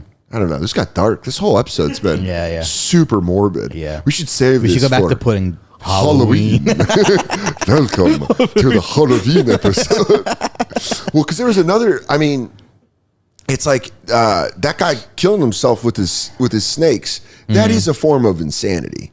To be like, I would rather die. Because what happened is he knew in South Africa there was no anti-venom for the snakes that he had. Because it was like such a random snake. Is that a quick death, though? 12 hours. Oh, okay. 12 hours he suffered. He suffered, yeah. See, I don't want to. That might be the dumbest way to kill yourself. As far far you're as, probably throwing up, you're nauseous. I don't want to be nauseous when I go. and you know there's no relief coming. Yeah. You're just like, oh, take me. Yeah. Any other way? Like I have a bucket. I'm a bitch when I'm sick. Yeah. I can't imagine having Yeah. spitting cobra venom in me. Yeah. No. Oh, and you're just like laying there like, and then the sweet relief is death. No, you want it quick. Yeah, quick. Absolutely, the name of this episode's Quick Death. Yeah. There's no way we can call it anything else. Well, dude, there's another article about this woman in Florida got an AR-15 and a gun and just went on the highway and started shooting people because she said God told her to do it. Because of the eclipse? And the eclipse. Yeah. She blamed God and the eclipse, which are kind of like, pick Not a really lane. consistent, yeah. What is it? Is it Yeah, the yeah. maker or was it the sun getting covered up? Yeah. But the craziest part of the story is I read she was at a It's like, I'm killing people because of climate change. There they go. and God. And they go, and God? Yeah. Which is mostly climate change. But to say you did it, here, I have the article right here. To say you did it because of the eclipse is like, Yeah. no, you're not. Yeah, You yeah, just yeah. wanted to kill people. You just wanted to kill people and you were like, what's going on today? Oh, there's an eclipse? Yeah, woman aiming at cars during solar eclipse shooting spree said, God made me do it. It was during the eclipse. Which has got to be crazy. You're just driving and you're like, hey, look at the someone just shoot at me? I'm surprised nobody got punched in the head during the eclipse. Oh, They like say everybody's like looking up? distracted. Yeah. Yeah, that guy probably was like on his meds that day. Yeah. Whoever's been doing that in the subway. Yeah. Because I will say, and this is the original point I was going to make. When you ride the subway a lot, Yeah. and you're stuck behind someone on their phone walking up the you stairs, wanna punch him in the head. You want to punch them in Well, the you- head. You just I- don't do it. There's so many people that I could punch in the head every single day, and I don't Every do day. it. Yeah. You start doing tallies. Welcome to New York. Boom, bang, bong, bong, Yeah. bing, bong. That's the New York new bing bong. You're on your phone, bing, bong. Yeah. But if you're a dude punching chicks in the head, you're a pussy. Yeah, You're sure. a giant. Sure, You're fighting the smaller, weaker. Yeah. Be it like, if I found out like he was doing it to like bigger guys, you're almost like Yeah. changes the way I look at the whole situation. Yeah, yeah, yeah. Small women, you're like, you fucking pussy. Yeah. Giant dude, you're Katie's like, damn, why don't you answer your phone? You're Yeah. like scared to take it out. because there's a guy clocking motherfuckers. Don't look like me. He wants some. He's like, I want a challenge. Yeah. Yeah. But this lady that shot the people on the highway, back to her, she was staying at a hotel and she just told the hotel staff she was going to do it. She reportedly told the staff at the local hotel she was going on a shooting spree, which I wonder if that was like concierge energy where they Yeah. go, okay. Well, breakfast have is fun. 6 to 10. Don't forget, internet is complimentary if you make it back. Yeah. Yeah, I mean, that's like You telling. do need your key card to get back in the building after 10 p.m. Okay, great. We do not validate parking. Yeah. So just so you know. But saying something like that, there has to be so many of those people. But people go to hotels to do weird stuff, I feel like. I think that's the only reason must you go. be. You're either traveling or doing weird stuff. Yeah. That's the only reason you're at a hotel. It's got to be like it's half and half, right? Traveling versus weird stuff. What is it? Yeah. If I worked at a hotel, It might be 55-45. is that why they ask 55 weird stuff. What are you in Business town or for? pleasure, yeah. Yeah. business or pleasure? And they go, Yeah. Depends. Yeah. Depends how you look at it. Yeah. Kind of a little business, but more pleasure. Are you here for business, or are you going to burn your testicles with with a hot plate? You're hiring a lady to beat the shit out of you in your room. That's got to be, man. When you're a hotel maid, Business or dressing up like Anakin Skywalker, and putting and things having in a your ass? lightsaber turned on. Business or Ninja Turtle orgy? Yeah. Oh, Ninja Turtle themed orgy. you're gonna want the shredder suite. You're gonna want the sewer suite. It looks like a sewer. Yeah. Yeah, that's being a hotel maid. Opening gotta the door, you got to see be a like, different side of humanity. Yeah. you're just like, please let it be normal. Yeah. Like I think about my hotels, I always throw away the soap that I'll use in the trash can because I feel bad having like some Guatemalan immigrant having to touch the soap that I wash my hands with all weekend. So I'm like, put it in a Kleenex. But then also, I was jerking off in that hotel room all weekend. That has to be like, you want to talk about compassion fatigue. Yeah. They have to be like, so what? Yeah. I'm wearing gloves. Cum. Like cum doesn't faze them. The smell of cum, they're like, Yeah. whatever. Yeah. It's the business, baby. Yeah. When I worked at Got Junk, we did a clean out one time, an apartment clean out, and in one of the rooms there was like there was a lot of doo doo on the stuff we were cleaning up. You're not supposed to you're supposed to get a hazmat team in there to do it, you know? So we like complained and everything, and wait, what do you mean that there was doo doo everywhere on the floor? Somebody on the walls? died in the apartment, and we had to like clean it out. There were like towels and stuff where there was So someone there died, was some duty, and then their body let go. I think so. There was like a hospital bed in the room. There was like there were like towels with shit on them. And I was like, we can't. We need a hazmat team. You need hepatitis A. Yeah, but the guy was like, the super of the building was like, all right, I sent my guys up there, and they bagged up the stuff that he didn't want to touch. So he found like some guys to. He's like, go over there, bag it up, and they're like, yeah, all right.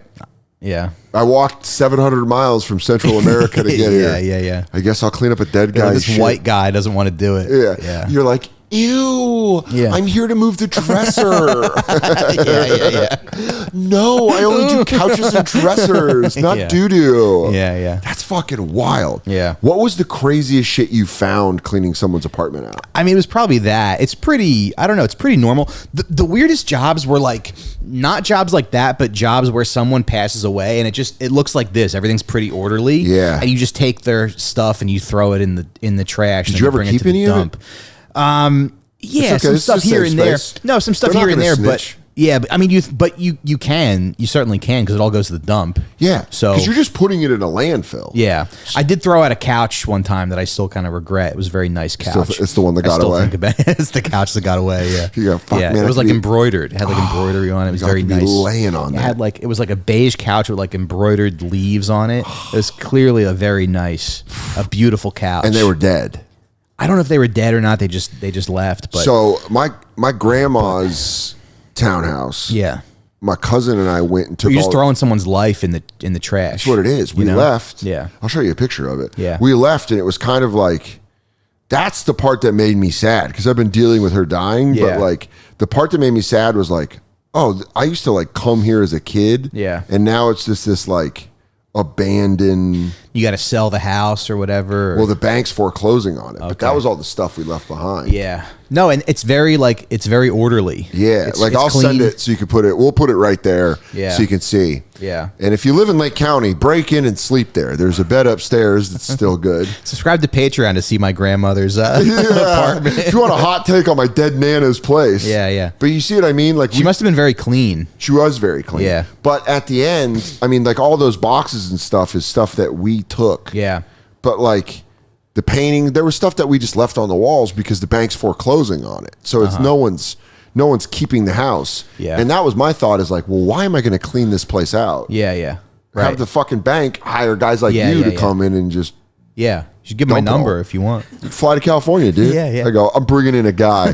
You're like Winston the Wolf, Yeah. but just with dead people Just stuff. with contractor bags. You go, I clean I'm like wearing I a drive. tuxedo for some reason. So you go, I don't know why it does. It just works better.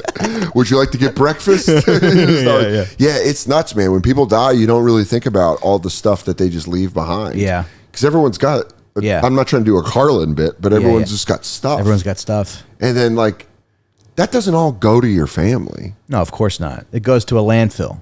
We took a U-Haul amount of stuff, and we were like, for the rest of it, we're like, I don't know, Yeah. leave it, I guess. Yeah. But it felt weird.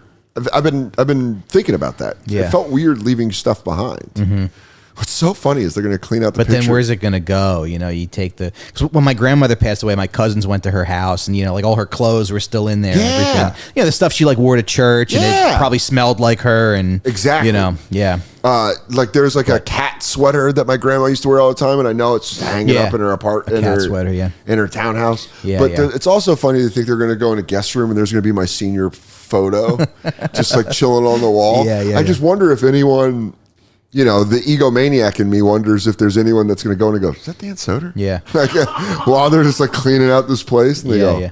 I watched that guy's podcast. Yeah. He had a dark one about people dying the other day, and here I am, Yeah. bagging up his nana's shit. Yeah, but you don't keep it. Yeah. No, you can't keep it. You gotta just take a couple things and Yeah, and let it go. You gotta like, I guess, just find a way to detach yourself from it. You gotta think like she wouldn't want me to hold on to this stuff, you know? no, I don't think I wouldn't want anyone to hold on to my shit when I died. I Yeah. think that's one of the most unrealistic thing about apocalypse movies is there's not a ton of stuff around. Because if there was like a mass extinction event that wasn't like a nuke that fucking cleaned everything out, but like a virus that killed everybody, there would be so much Calvin and Hobbes, Far Side books and shit. Yeah. Macho Man action figures, and Yeah, you'd be yeah. like, well, yeah, I don't know.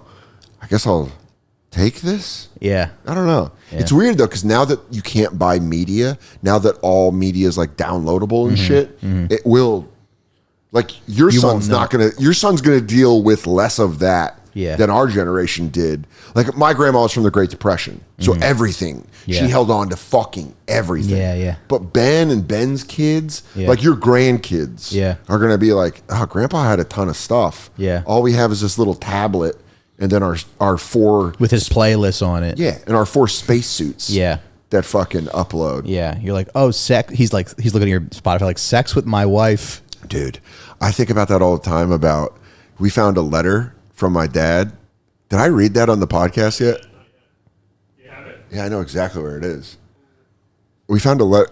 Be banger. How much time do we have left? We're at 51. Is this how we close it out before the basketball cards? I think it's great. Myrtle, back to your kennel. You don't get to read this letter. Myrtle, kennel. I'm leaving the door open. I'm being a pretty cool fucking dude. Kennel. I'm a pretty chill owner. He's like, sex playlist 2016. Yeah, that's what I mean. Yeah. They're going to read our sexts. Yeah. Oh, yeah. And they're going to be like, oh. Yeah. You're going to be like, yeah, I want you to sit on my face. And they're like, God, Grandpa was a freak. But dude, we were cleaning out my grandma's stuff. Yeah. And we found a letter from my dad to my grandma.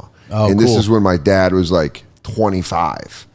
And they wrote letters back then. Yeah. Like now it's all emails and texts and shit. Yeah. But dude, it's from 1974, July 8th, 1974. Wow. And my dad is, he's apologizing to my grandma for going through his first divorce when he abandoned his first family. Shout out. Billy, we'll have dinner the next time I'm in Portland. It's my dad's first wife that I still stay in contact with, my sister's mom. Nice. She rules. Nice. She's cool as fuck. That's and cool. her and my mom are cool. Nice. My dad was not a good dude. Brought a lot of people together. Yeah, by fucking him over. He brought a lot of people together. Yeah. But dude, it was so funny because reading this, it's like he's getting rebound pussy, but he doesn't know it's rebound But pussy. he wrote it to your grandma? Yeah. Yeah. But he's not saying it's rebound. He's like, he started dating a woman after he got divorced.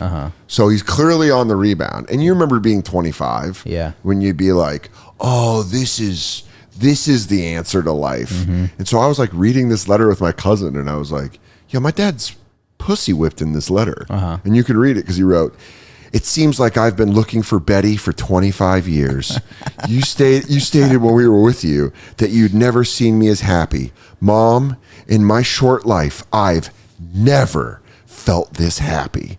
I've never felt this way about any individual. I can't begin to express how good I feel every time I see her. It makes no difference, be it in the morning when we wake up, or be it when I've come back from the store after an absence of only 5 minutes. And you're like, and I asked my mom, because my mom and my dad started dating in like, this is from 74.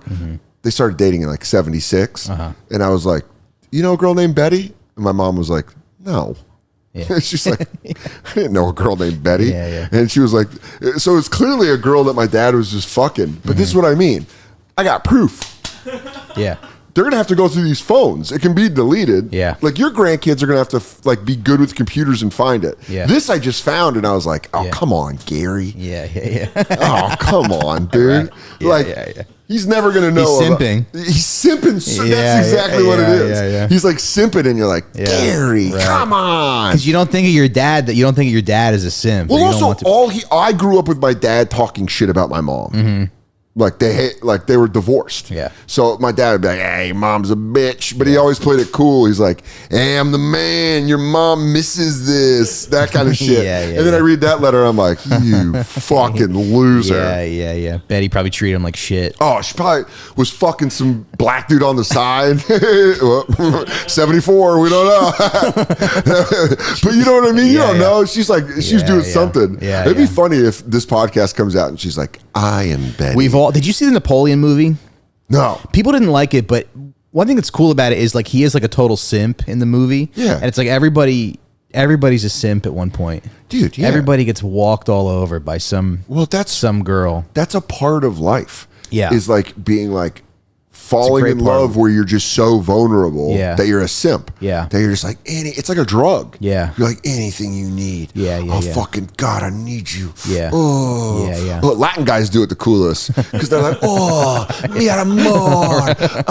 They're like Pepe Le Pew. Pepe Le Pew is just a simp. If you think about it. He's a simp? Yeah.